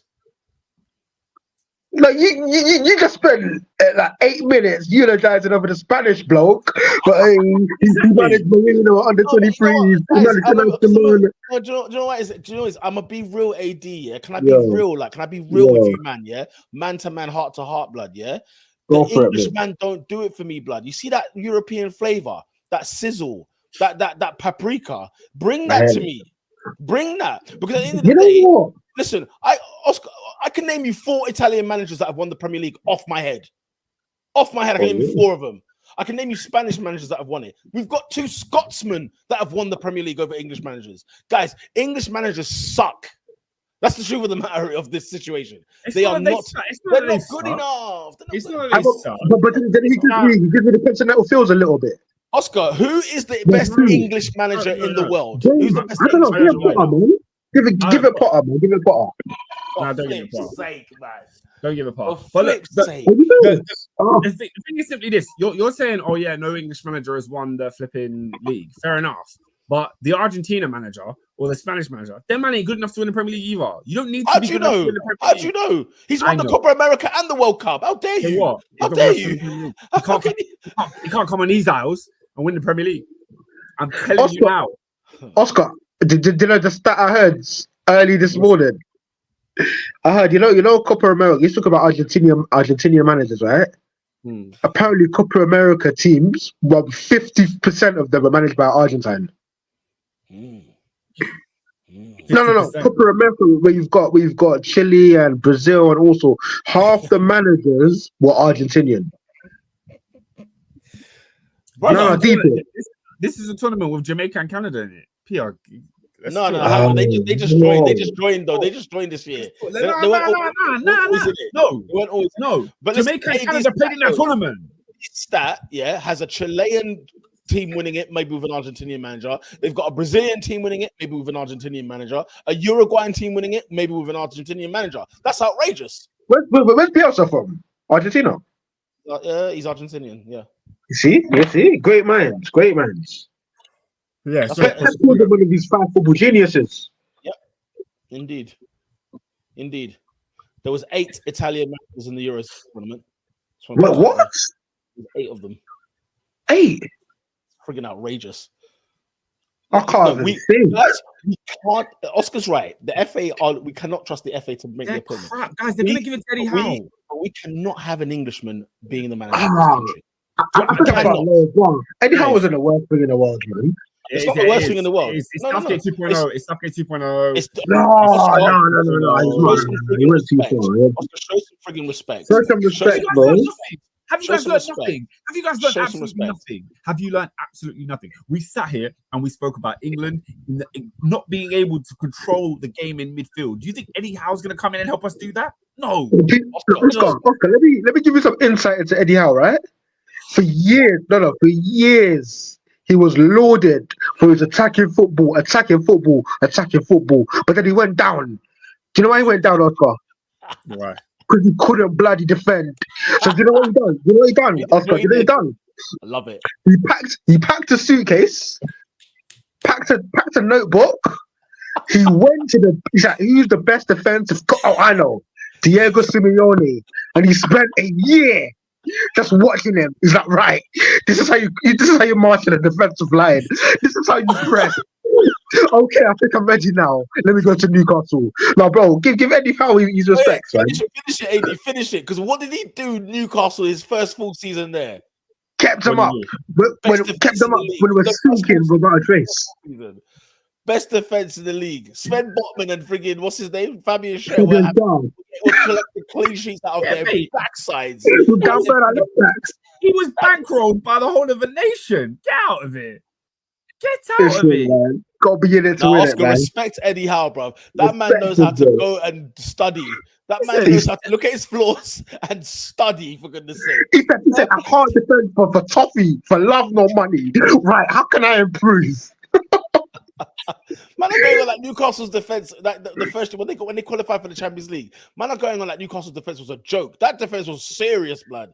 That defense the first season, the back five was serious. Guys, is Eddie Howe the one that's gonna Oscar? Who is that? No, wait. I want to know who your suggestion is because it's not a foreign manager. It's English. Scaloni won a World Cup. I don't know. Who's your choice, Oscar? Quick fire question. Like, he's googling. He's googling. He's googling. Yeah, man. You should have reflected in his eyes. Give it Lee Carsley, man. Give it Lee Carsley. Lee Carsley taking the piss. Give it AD, Lee Carsley. who's your man? AD, who's your man? You know what? Maybe I'm still sniffing the fumes of Brighton, but I do think there was a good, exciting, progressive coach in Graham Potter. I mean, for starters, he'll get us creating again, just as for starters. And you know what? I don't think Eddie Howe is a bad alternative either, genuinely. And the way Newcastle's going, he can lose his job at any time. So. Do you guys remember when there was rumors that Eddie Howe was offered the Ajax job and he turned it down? The what job? The Ajax job, and he turned it down. We always knew that Southgate had always kind of alluded to the fact that this was going to be his last tournament, despite never making it official. I think Potter had word from the FA that, like, look, Southgate's going, and this job is is available for you if you just hold on. That's what I think happened. Because it's crazy that Oscar, did you say Howe rejected the Ajax job or Potter? Potter. I heard he rejected Leicester as well. Yeah. Guys, yeah. Same. Leicester as well, yeah. He rejected Norwich as well. I flipping love Graham Potter. I'd take Graham Potter in a heartbeat. But do you know what? AD Boothroyd is also there. He's also on the table. Listen, if you've worked with the let's put it this way. Under 17s won a European Championship. Under 19s, I think, World Cup. Yeah. Under 21s, Cole Palmer scoring a winner in the final. He does that. Under 21s last year. Look, let's just go with what's worked. Oscar, you know what? He's got the ace up his sleeve. He's a third Premier League manager as well, just like Southgate. So they'll love that. The cool experience. Come on, Potter didn't fail. No. I mean, Buford at Watford. AD Booth. Who did AD Booth manage?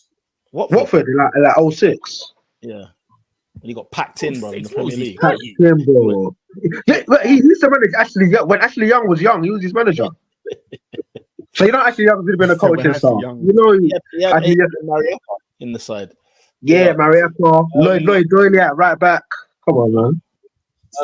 AD Boothroyd has managed England under 20s, under 19s, under 21s in the last 5-6 years. 5 or 6 years. Good job. Oscar, we need a manager with a set of cojones, man. We need for starters, isn't it? Listen, Jurgen Klopp AD now manages in the Indian Super League. Wait, what? He manages in the Indian Super League. He now manages in the Indian Super League. Remove the TV. Remove the TV. He's not serious, man. Yeah, that's what that tells me. He's just there for a good time.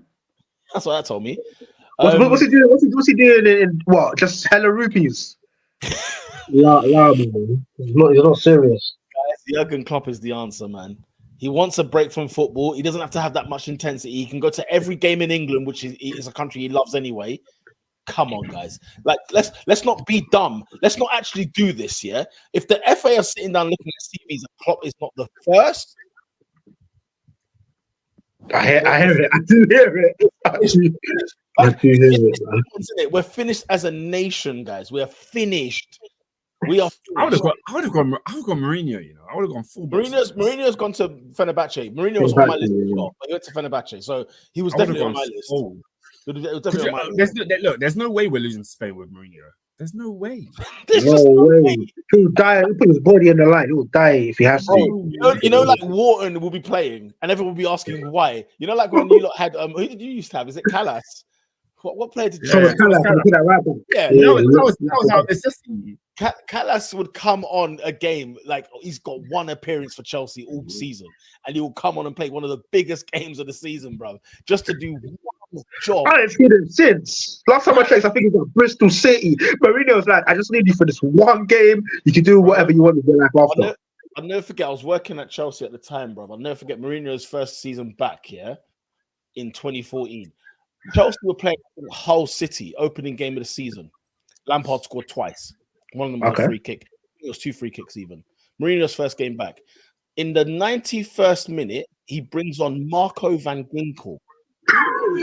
I swear to you, it was a corner to Hull City. He brings on Marco van Ginkel. And all he did was headed the ball, cleared it, full-time whistle, game done. I said, this is unbelievable. Because Ginkel came on for one job and one job only. Win that first ball. And the whistle blew. It was 2-0 to Chelsea. The game was done. People don't know what tactical madness people get up to. They don't know, man. Man, I'm saying Wenger. Wenger's like Joe Biden. We can't get him in there now. He's not managed for nearly 10 years. Oh my gosh. It's nearly 10 years. This man want Joe Biden to manage the club, the country. I love Wenger. I love Wenger. Don't get me wrong. That's Papa Wengs. But listen, let's have it right, man. Let's have it friggin' right. He's gone too long out of the game. I heard that. He's going to be rusty, isn't it? He never know some of these other players. He's going to be Joe Biden, man. You know what I'm saying? At the end of the day. Oscar, Adrian, Jurgen Klopp, let's stop pissing around. To be fair, I'm being Mr. Brexit. No, I'm being Mr. Brexit, but yeah, if we're talking about who's the best available manager, it's Jurgen Klopp. Yeah, by rights, you should go and get him, innit? Yeah, realistically. If you would have won anything of note anyway, we go and grab Jurgen Klopp. Because I think America are trying to, so yeah. Yeah, I think America were hot on the hills for him. Anything else on the Euros before we move on? Yeah, to a degree, yeah. I didn't find the space to bring it up during the Harry Kane debate, right? But I'm this guy's biggest fan. I think the disrespect he gets is complete. I think it's ridiculous. He scored over 400 career goals. England's all-time leading goal scorer. Over 200 Premier League goals. 30 every single year. But he doesn't. But obviously that trophy's eluded him, and I've always been of the point of he's world class regardless. Like we can't. Like, I don't care what he's won or what he's not won. Let's just look at the body of work. He's been the best striker in world football for the last 10 years. But I just felt so disappointed on Sunday. I don't know. Like, what do you guys think? Is it right to sort of? Can you be sort of world class without winning anything? Obviously, look at Harry Kane. Yeah. He was injured, Adrian. Yeah, he was. No one's going to convince me otherwise. He was injured this tournament. I saw the Champions League 2019 Harry Kane all summer. That's what I watched this summer. That's what I watched this season. No, I think for me, it's never been about the trophies that you win in determining how world class you are as a player. I've just never looked at it that way. There's 11 players on the pitch. Same. I think you do have to impact your team, that's for sure. And I think he does do that for his clubs in big games. And he scored 3 goals this tournament. That's not, you know what I mean? That's not like he was completely useless. But does he have that class moment? Does he have that definitive moment though? He's a world-class player. He is. Fairs. It's tough, man. Ah, It's tough. I agree. I agree with you, man. But I do hear the noise at the other side of the firm. He's world class. He scores goals at a rate that you just think, okay, maybe 1 or 2 years, hot streak. You know what I'm saying? Maybe little Davul Suke type thing. Maybe. Not 10 years. 10 years. Come on. Yeah. Come on, man. Bro, the guy hasn't scored less than probably 20 goals every season from 2016. He scored 36 and 32 last year. League only. Yeah. Sorry. I'm sorry. Fairs. I'm sorry. Like he is a world-class centre forward. That year under Mourinho, because you know, like when people said like, yeah, Mourinho's done, and I've never been of that opinion. But that year under Mourinho, where he scored, would he get 20 assists and like 30 goals? It was outrageous. It was something outrageous. 30 goals. Let me see Wow. Harry Kane. I'm gonna check it now. But yeah, I don't know if it was Mourinho's first year or second year. It was a scandal at the rate at which, because this was defensive Mourinho, right? This was the Mourinho who's finished, and you know Tottenham can't like, you know, they're not really attacking, they're not fluidly attacking, blah blah, this that and the other. Bro, the guy scored a bag of goals that year. Let me look for it, man. Let me look for it. Tottenham Hotspur, you'll always be. Yeah, Peter really believes it. The fact he's doing Tottenham prop on a Monday. You know I believe it. You know I believe it. You know I it. believe it, bro. I think the guy's cursed, man. He's cursed. Do you want me to give you, guys? Look at these numbers. I'm going to share the screen. Holy mother of God! If you look at what I'm seeing here, in terms of statistics, yeah. Let me know if you lot can see the screen, because this is a joke, guys. From 2015, he scored 31 goals in all competitions. I don't want to know Harry Kane ain't world class nonsense. 28 goals the next year. He then scored 35 the next year. He then scored 41 the next year. He then scored 24 the next year, 24 the year after that. Bad year for him. Yeah. 33 the following year after that. I think this was the year. I think it was this 2020-21 season is the Mourinho one. When he scored 23 Premier League goals. I need to go look for the assists on that. In fact, I can go on Transfermarkt. I'll have a look on there instead. But guys, are you seeing? Cowabunga. Yeah. The question is, he is world class, rude boy. Yeah. You know, the first time when he signed for Thingy, when he signed for Bayern Munich. Do you remember the first episode of the pod we done? And I said, no, guys, this guy, now I can say it. I can say it freely. I can say this with confidence and passion. This guy is world class. He is a best. I should have played back to tarmac. Say again. As soon as the plane touched the tarmac in Munich, you're like, yep, world class.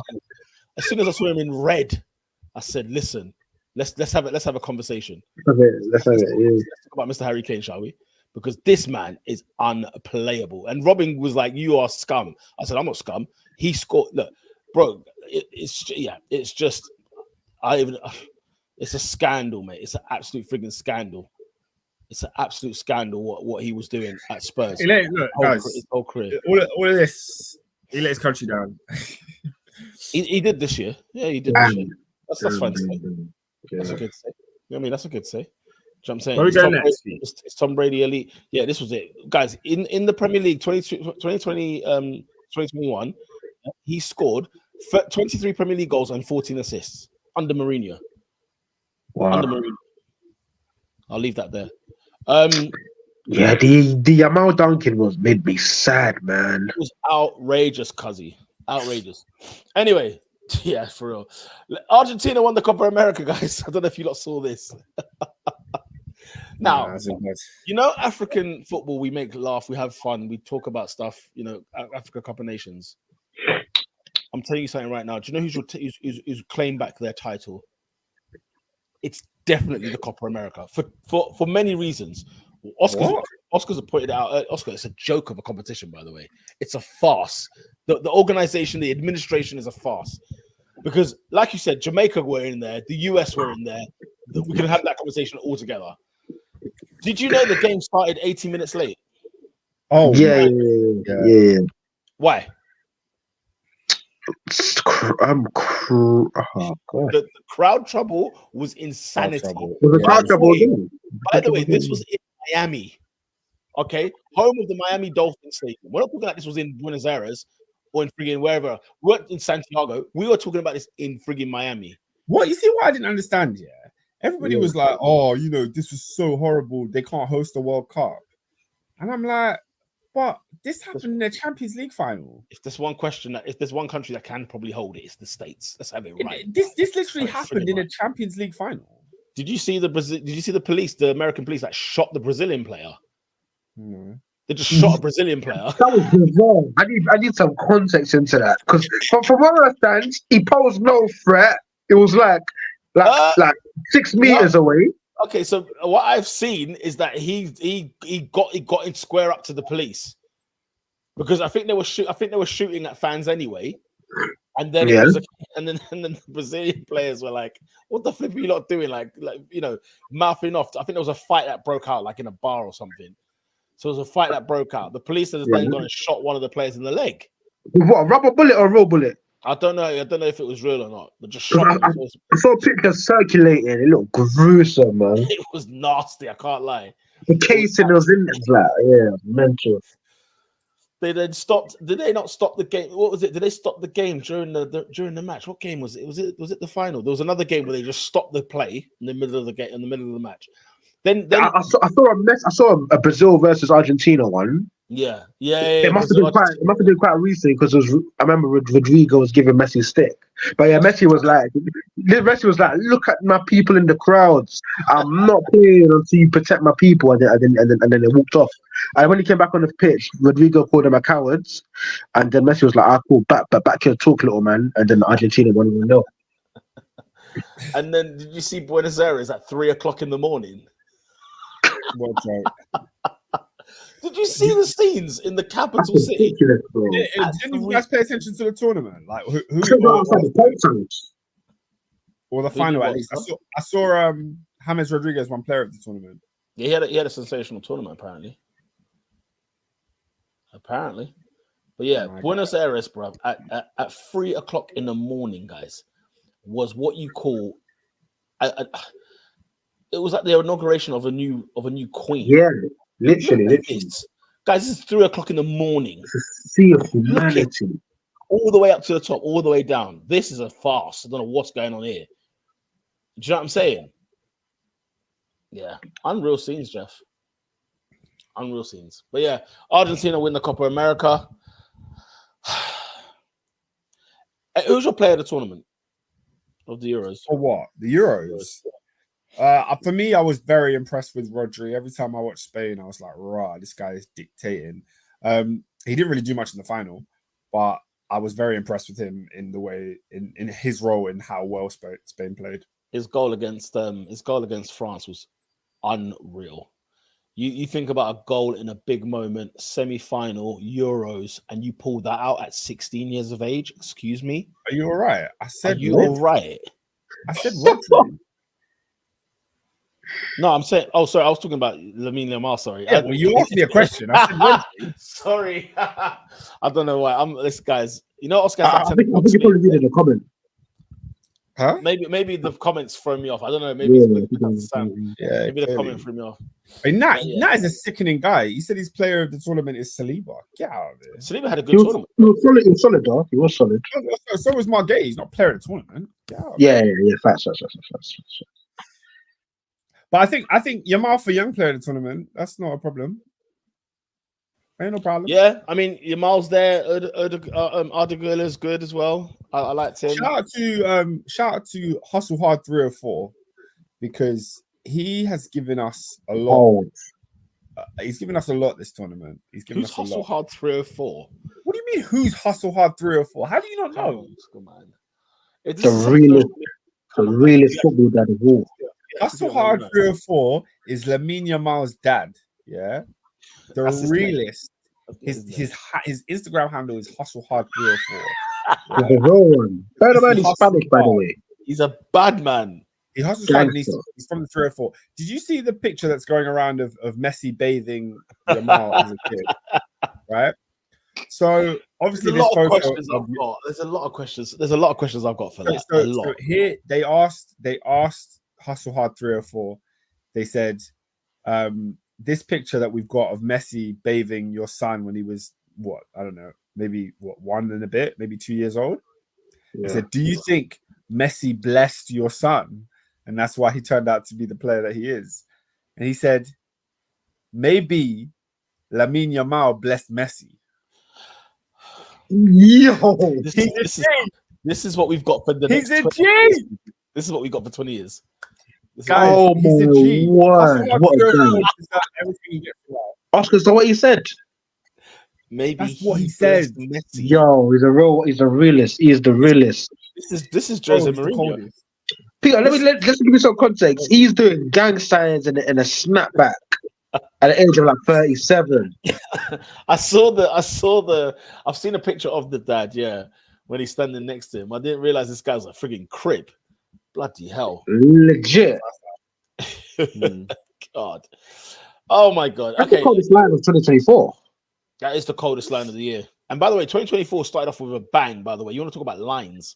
Did There was it? what? We were blessed with the Shannon Sharp Cat Williams interview. That's how the year began. Was that the year?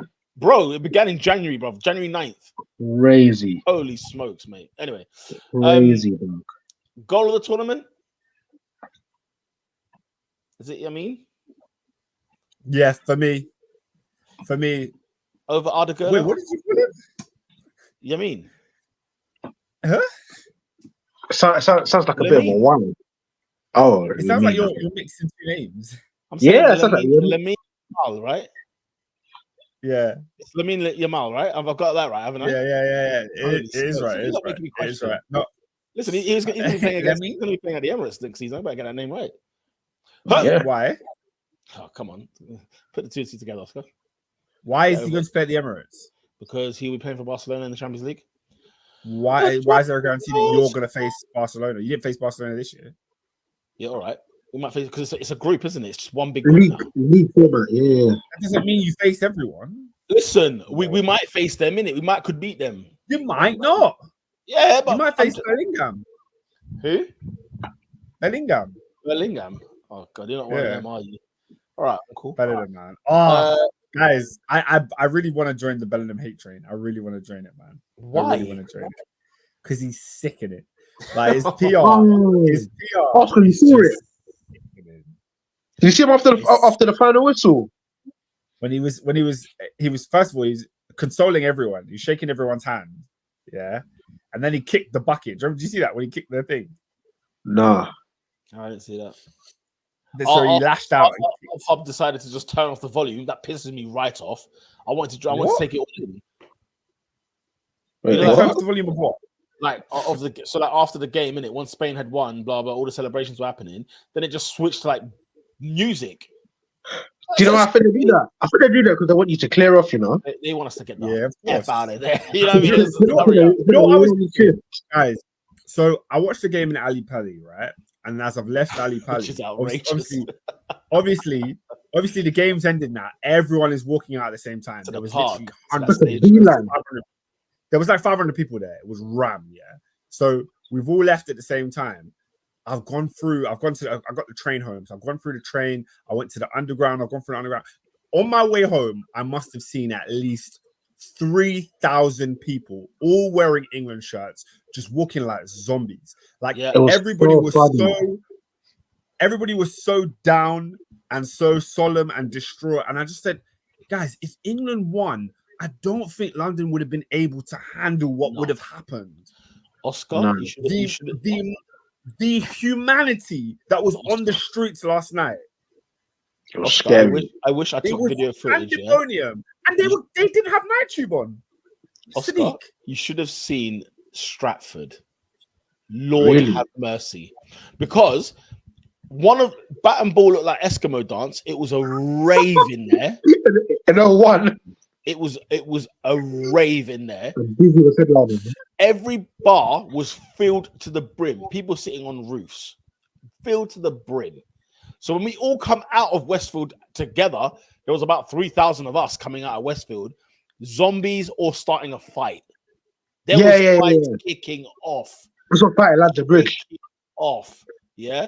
And imagine Stratford's got like 20 platforms for all different lines. So there was people hugging the platforms. When I tell you, there was Wow.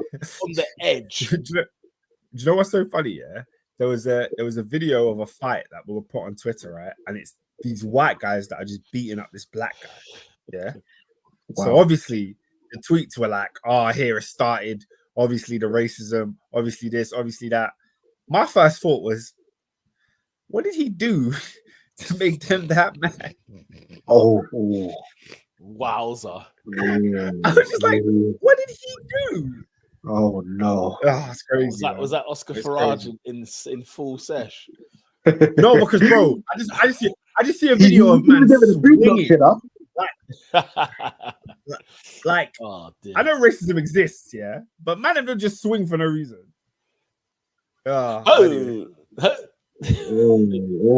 Oh gosh, guys, I wanted it so bad last night. I don't know if you guys understand. The nation needed England to win. The nation needed. but you're right. I don't think the capital could have handled it. Guys, Especially because it was a Sunday night. It was a Sunday night after 8 o'clock kickoff. So it's like Friday, after 10 o'clock on it now. Mate, sorry, people were so half cut. It was ridiculous. Yeah, Imagine if we won on penalties.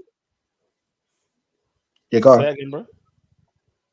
I was just gonna say, if we won on penalties, it would have been a disaster. Because you're thinking, right, the timing. Because by then we're touching midnight. We're like 11:30 easily, and then people are off their nut. People are doing lock-ins. They're doing shots. People are buying rounds. London would have looked like a war scene. And people wouldn't have been able to get home. That's what I'm saying. People wouldn't have been able to get home. I called the second to last Elizabeth line home. What? Wait, what? What? Where was you? I was in Stratford. Literally in Stratford, in Westfield. You caught the second to last, and the game didn't even go to extra time. On a real, because you know what's so funny? So me and Benito, right? We'd come out the train station. We didn't think this was the case. We come out the train station where we are starving. Grabbed a quick munch at Sam's. By the time we come back from Sam's, the station was closed. I said, wait a minute. We've literally left the train station, got to Sam's and back. We're talking 5 minutes, 10 tops. For you to tell me that the station was closed? What, Stratford? No, Woolwich. So we was already back in Woolwich, what I'm saying. Oh, so you was already home. Right, I was already in the ends, but it was the last train. You made it seem like you were stranded. No, no. I said I caught the second to last train. So obviously I got back in it. Okay. And also the other thing I wanted to say is London, if you owned a pub or a bar last night, I feel so sorry for you. Because if England won, you would have made double the amount of what you made last night. Double. But however, saying that, they would have probably paid in damages. Because I don't know where you lot were, but the mess. The mess in our bar, the next bar, the bar after that, Oscar, it was a mess. But literally, if you owned a pub and England won, you could have said from here on every pint's £10. Legit. People would have bought. People still would have bought it, and they still would have thrown it in the air if you scored. Especially at that point, because they would have been half cut having 6 pints earlier. Oh, me, Oscar, I would have bought it. Goodness me. Crazy. Oh, guys, I was ready to have the time of my life last night. Oscar had all the dough ready. He was ready to splash. No, guys, I already mapped the route. I said, okay, how am I getting from Ali Pali to Central when we win? I was Central. I was like, I need to be in Trafalgar Square. I need to be in Soho. I need to be because obviously, P, you know where we live, and I'm going to bait up my address. But it's actually not that hard to get home from Central, even if I have to walk. It's actually not that bad. It's not that bad. So I said, I want to be in and amongst it. I had to, bro. I've walked from Marble Arch home before, comfortable. Endo says, Oscar, was there any pasta after the game? No. When I went Ali Pali, it was all England fans. All England fans. There was I didn't see no Spanish. Espanoli, I saw no Spanish, bro. If anything, I saw a couple Colombians. They came in for the we let them in. I'm gonna say that was so funny. It's like the circle of life. You see the dejected England fans leaving their heads down, and the Colombian fans, they're ready to party. Because their game's they know how to. Their game's about to kick off. Could you imagine if England won and Colombia won? That would have been mental. That would have been absolutely mental. Because there's a lot of Colombians in England. I would have found a place to watch that game as well. Oh, buzzing. Boys, guys, I had the insurance plan. I was working from home. Everybody knew the mosh. Everybody knew what was going to happen. Everybody knew what was going to happen if England won that tournament. Oh, Bro, Sakir Starmer come out, boy. You know what I'm saying? Bank holiday. You know what I'm saying? We should do a thing if England do something. We, Boy. by the way, we might get it back. Nah, I don't think it would have been today. I think it would Yeah, have. currently, but it's too quick, isn't it? Yeah, I think they would have moved it to like the next couple of weeks. What's Yeah, the point yeah. then? I thought the whole point of the bank holiday is the day after you win it. What's the point of the Well, bank I holiday? think ironically they would have done it around the parade. I don't know if their parade would be today. The parade had to be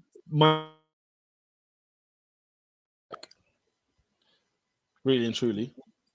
when Chelsea won the Champions League, parade next day. I swear Yeah, Liverpool no, lost the Champions League, parade next day. Yeah, You're man. taking the piss. That's a low blow, isn't it? Yeah. That's a low. Yeah, you have to get in there.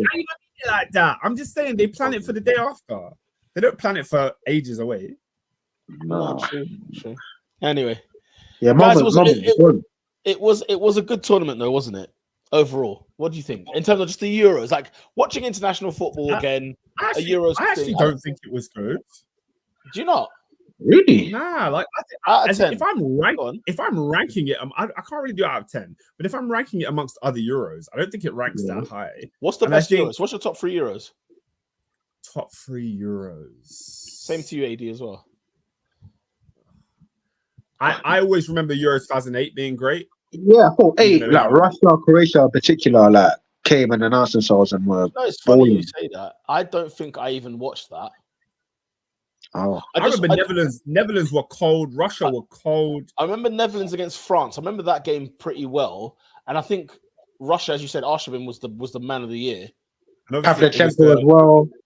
It was the coming of Spain. I think 2021 was kind of marred by COVID. It felt Guys, like 04 was sick though. 04, yeah. 04 is probably the sick. best. 04 is probably the best Euros that I've. What, the rise of Rooney? Yeah, man. Rooney, Ronaldo, that Portuguese team. We still had Zidane playing. Zidane was still kicking ball. Bro, Zidane, Henry, and them man with the. Yeah, 04 was cold, man. I'm not gonna lie, guys. Yeah. Underdog story. What about Euro 2000? It's a bit before my time. I don't really remember it. Okay. I remember Euro 2000. I remember, but it's marred by Phil Neville giving away a penalty and England going out in the group stage. Oh, do you remember the abuse the Neville brothers got? England v Romania. The brothers, just Phil, mate. I was just Phil. Yeah. The abuse in the paper. I can't lie, guys. I still remember like his goal vividly. My footballing life has been marred by trauma that this England national team has given me. Yeah, that's the problem. I remember I was a kid. Euro 2000, I was a kid. I remember crying when we lost to Romania. I remember that. Was that Romania? Yeah, bro, they're Romanians. What are we doing? What are we doing going out the group stage to Romania? Our kit was whack as well. In our group, we beat Germany. And these are skunked. Yeah. Although England versus Portugal in that group stage, one of the best international games. Oh, let me tell you something. That game was tremendous. The 3-2. That game was 3-2 to Portugal. Yeah, it was insane. Luis Figo. Oh my god! I remember Manaman scored. Oh, what a game, bro! Figo's goal was so fake. I remember watching it and I was like, "Has he beaten Seaman from there? Has he beaten Seaman from there? How?" It's fake. And that was my introduction to that Portuguese team and that generation that obviously ended up slapping England in 04 and then again in 06. So, bro, we got slapped by Portugal 3 tournaments in a row. Man, that's crazy. It's crazy. Endo says, can we discuss why Manchester United already having pre-season friendlies? I mean, everyone's getting ready. No. One thing we can't do. I had on my football app today. I see Rosenborg versus Manchester United. I thought that's got to be women's. It's got to be women's. Yeah. It's got to be women's. That's just got to be a preseason women's game or like a Champions League qualifier. It can't be men. Bro, Pete, they were playing Rashford, Casemiro, Mount. This was a men's game. No. This team can't sell. I swear they sold Hannibal.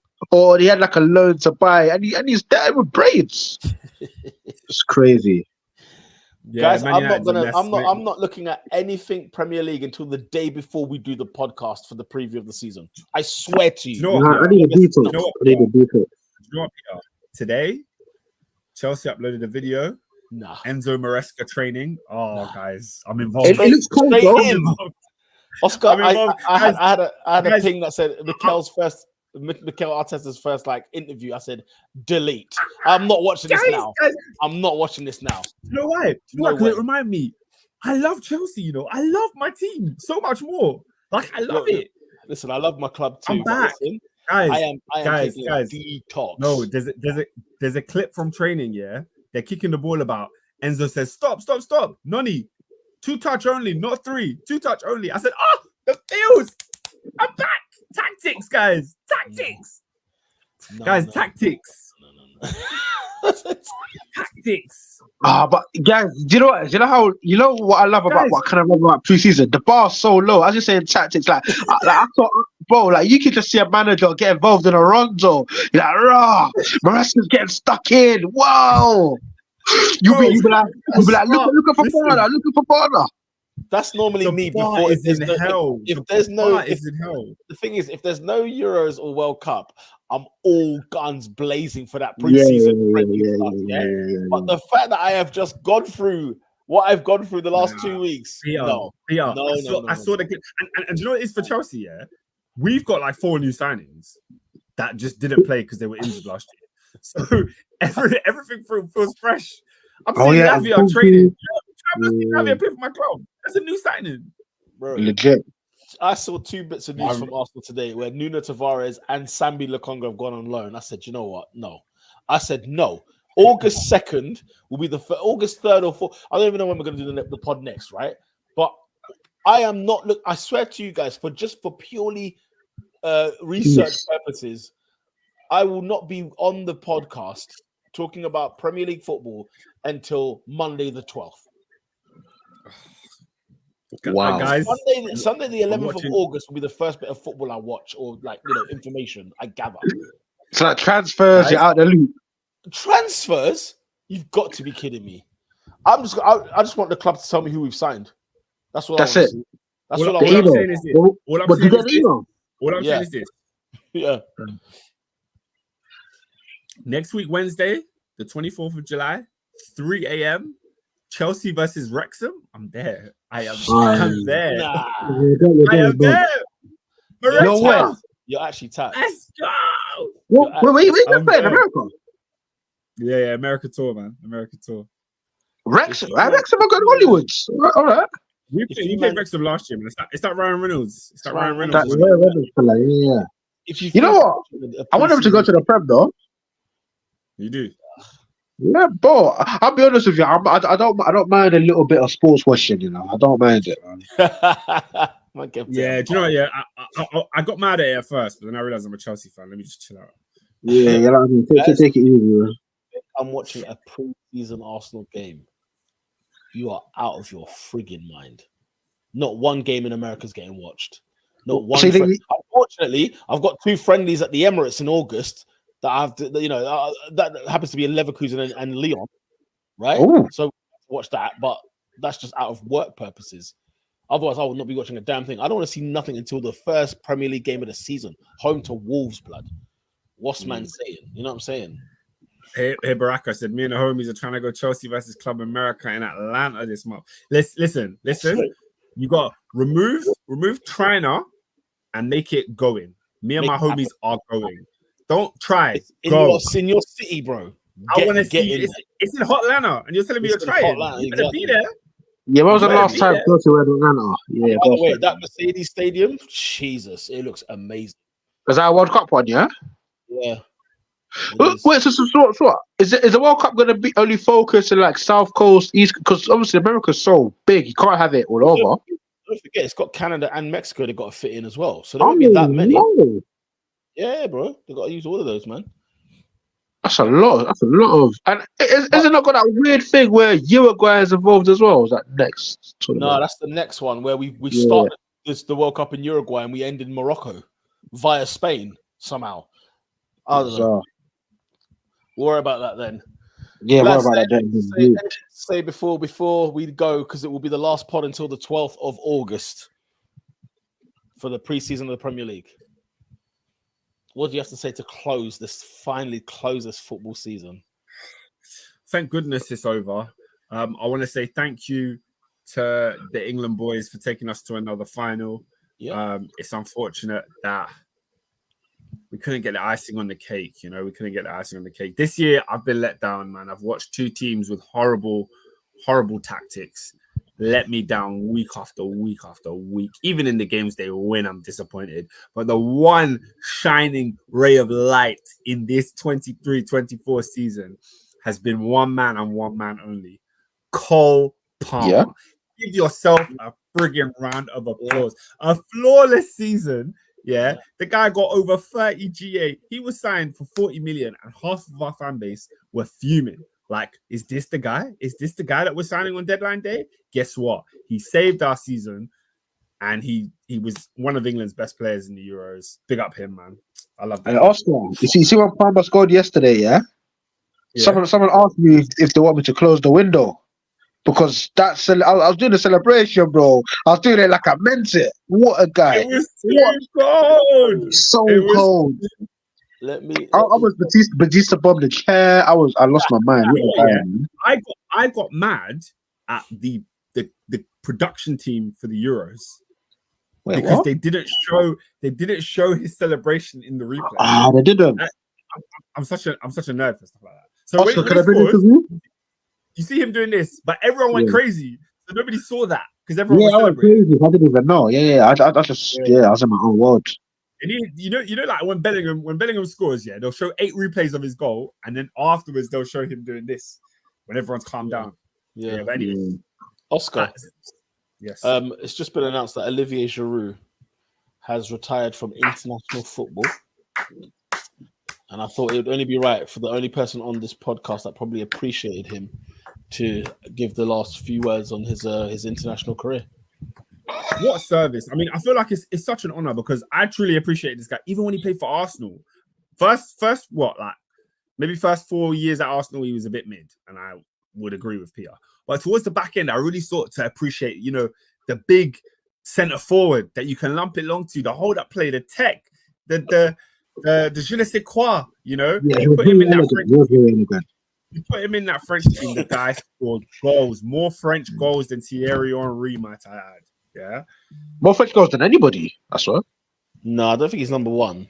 Nah. I think Mbappe overtook him now. Yeah, Mbappe overtook him. Wow. 25. Yeah. I think is it not Platini or someone like that? That's still number one. I thought there was still one more. No. Was he all time? I'm pretty sure it was Thierry Henry. I'm pretty sure Thierry Henry and then Jude overtook him, and then Mbappe overtook Giroud. Oh no, it's be Giroud. Giroud is the leading all-time France goal scorer. Okay. It's Olivier Giroud. He retires as the all-time. Oh, so, come on.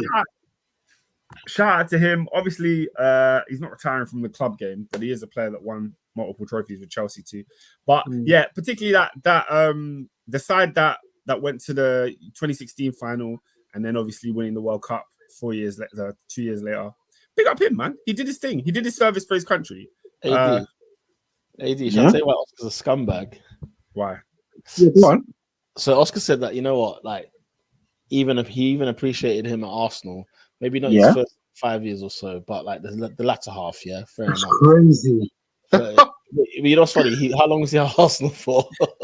4 years.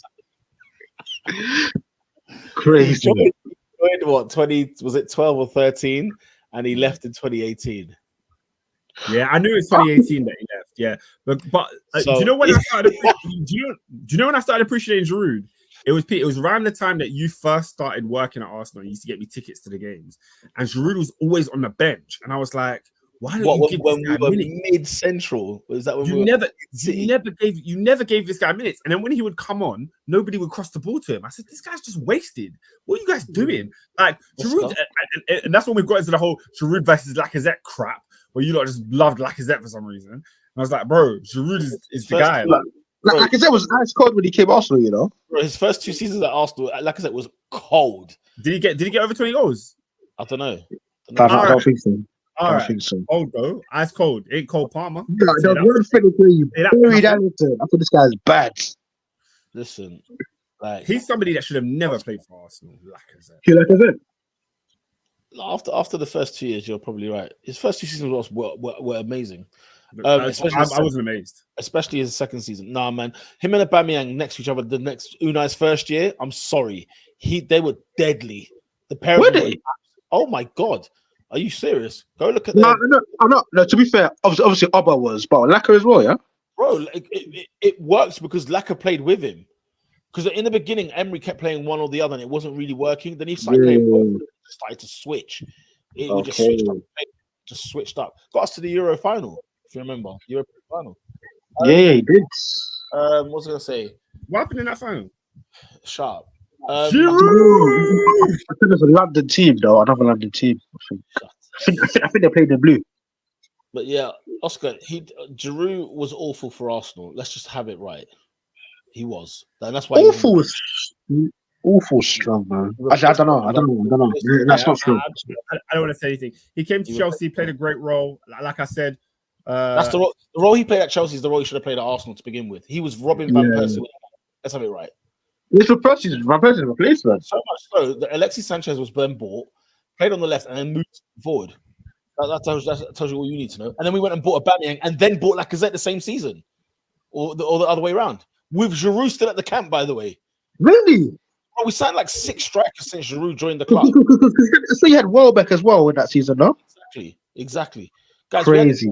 And Giroud was there before Welbeck. Guys, we signed about 6 centre forwards while Giroud was crazy there. things. Tell me, Lucas Perez, remember him? Yeah, we signed a lot of them. Wenger didn't give that guy the time of day, man. I thought it was alright, man. It was tremendous. I loved him. The more I about old Arsenal, the more I think you should just give Arteta his flowers, man. Yeah.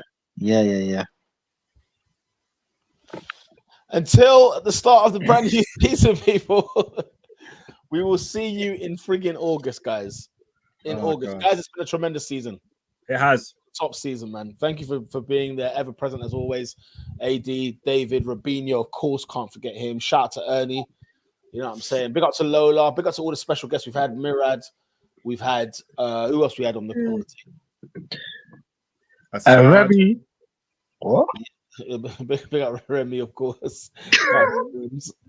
But yeah, now big up to everybody that's been watching us, following us. Big up to all the commenters. Shout out to Baraka, Endo, of course, Nat. You know what I'm saying? Asad C1. David, U65. Yeah, Dave NL. Is it Dave NL? Everyone, it's big up to everybody that's been commenting this season, man. You lot have been mage. Endo. Nat had questions for us at the beginning that I kind of left out because they weren't football questions. All right, very quickly, man. Let's wrap up. Sam Lewis. Yeah, big up I'm Sam. sorry. Shout out to Sam. Costing me my title this season. I see all of you, man. Question of the day: what's the greatest house song in UK history? Personally, it's White Noise by Disclosure. Yeah, that's a good one. It's got to be "Show Me Love." What's that? Come on, "Show Me Love." Oh, you do it. But wait, how does it drop? Yeah. How does it drop? You've got to show me love. Come on. Oh yeah, that's a bad one. It goes. That's a bad one. To be fair. Next question is: what is the biggest beating of pace you've seen? My choice is when Adeyemi rinsed Enzo, then done a backflip on it. Can you just shut your mouth now? Because we knocked Dortmund out of the Champions League that flipping game. How can you just slander Enzo for no? That was no reason for that. There was no reason for that question. You just wanted to put Enzo. Do you know, I forgot you had Enzo in the midfield. I totally forgot that. It's going to be an interesting. We've got Enzo in the middle. Come on. And Peter's going to love this one, but it's Anfield, yeah? Yep. Where Thierry Henry corks Carragher. I think it's an FA Cup game. Because you know what's so funny about that? Because you know, like the camera angle, I don't really see Henry. I just see Carragher. I'm like, raw. Carragher's kind of moving. Like Carragher's kind of got the banners. Henry gone. Yeah, Henry, what he did to Carragher in his career. No wonder why he's got so much respect for him. But bro, that game at Anfield, I think in the Carabao Cup, that's the worst thing about it.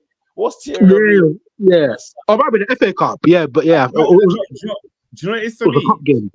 It's also my answer is also at Anfield, and it's also from an Arsenal player. Walker. that Champions League game when Walcott took the ball from his own half, ran through the whole Liverpool squad, and lays it off to Adebayor.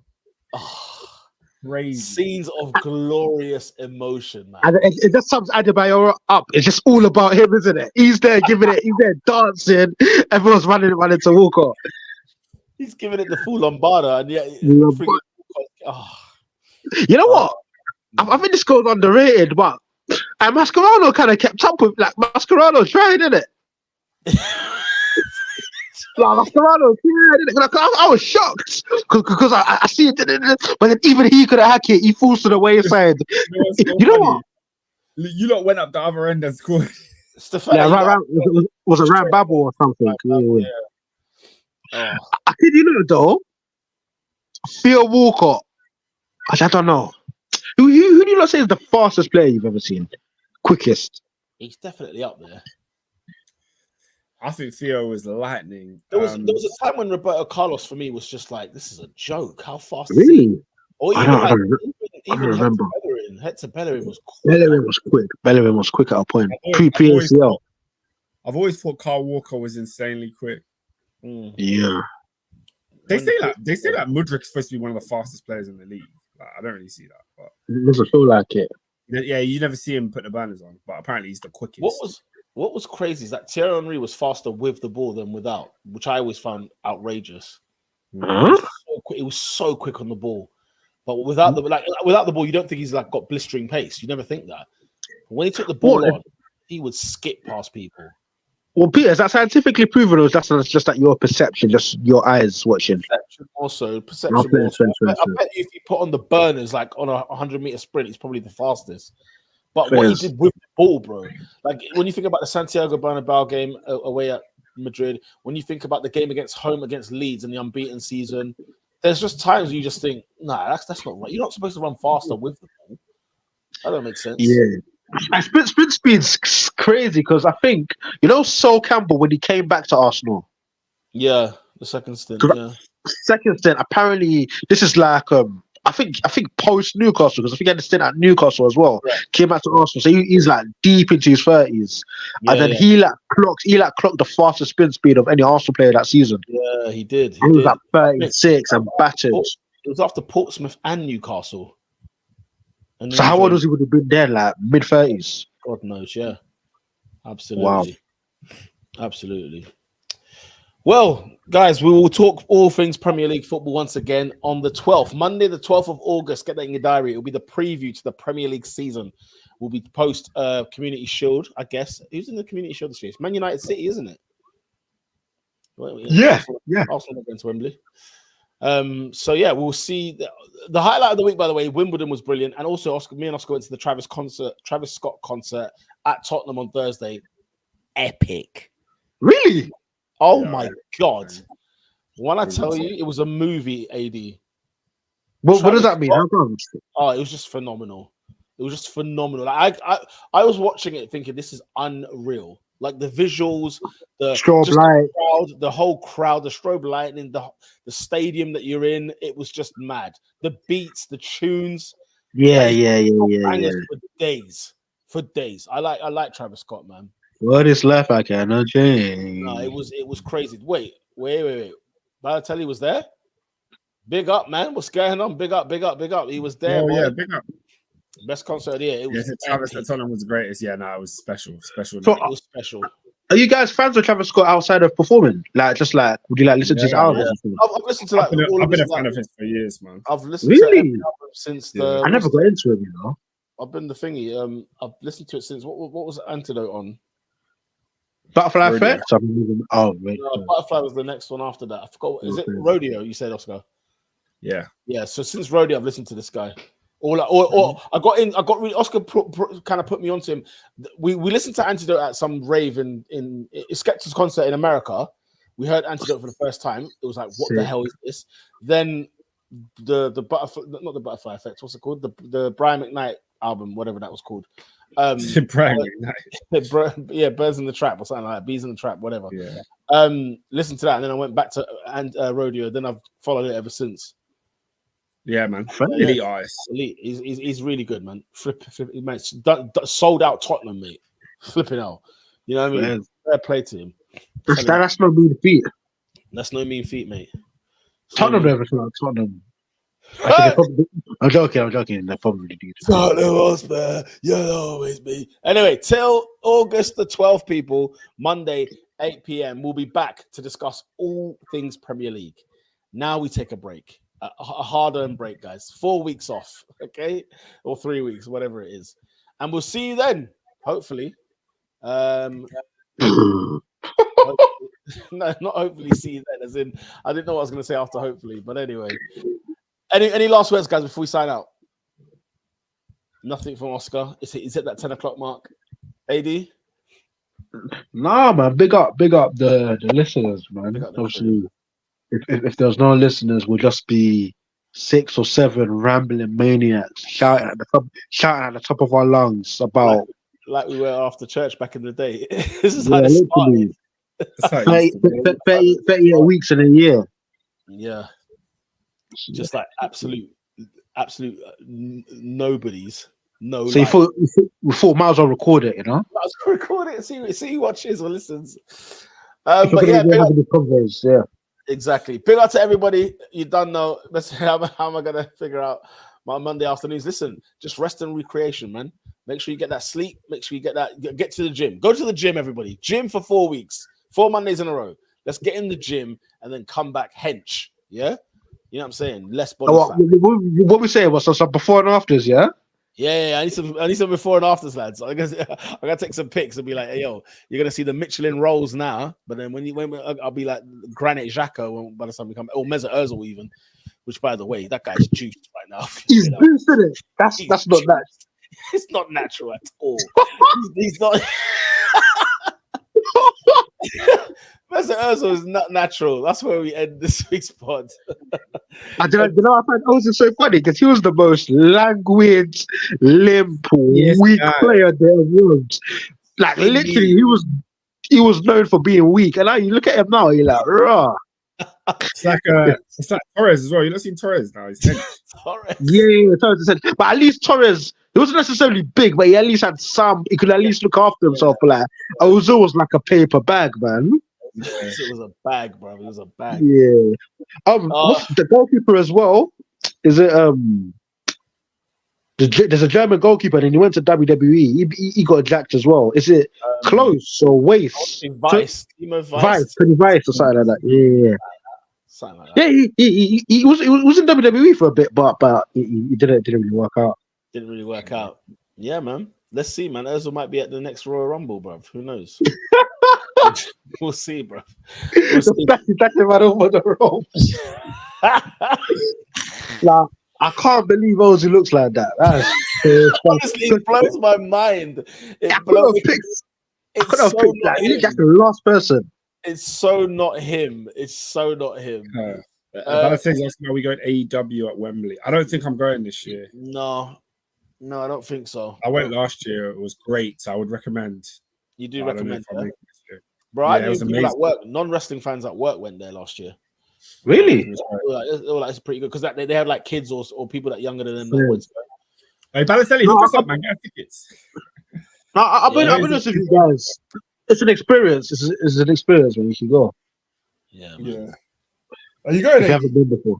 Yeah. If you wanna, if you man, any of you man want to roll, we should be. I haven't booked any tickets yet.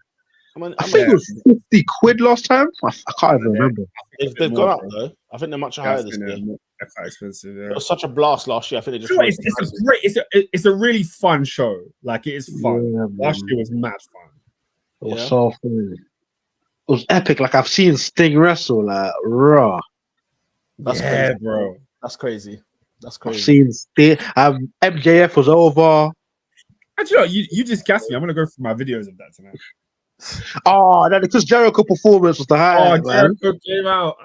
That was elite. That was good, man. It was good. Definitely recommend. Definitely recommend. Yeah. Right, people. Let's love you and leave you, and we'll see you in August. Take care, everybody. Peace.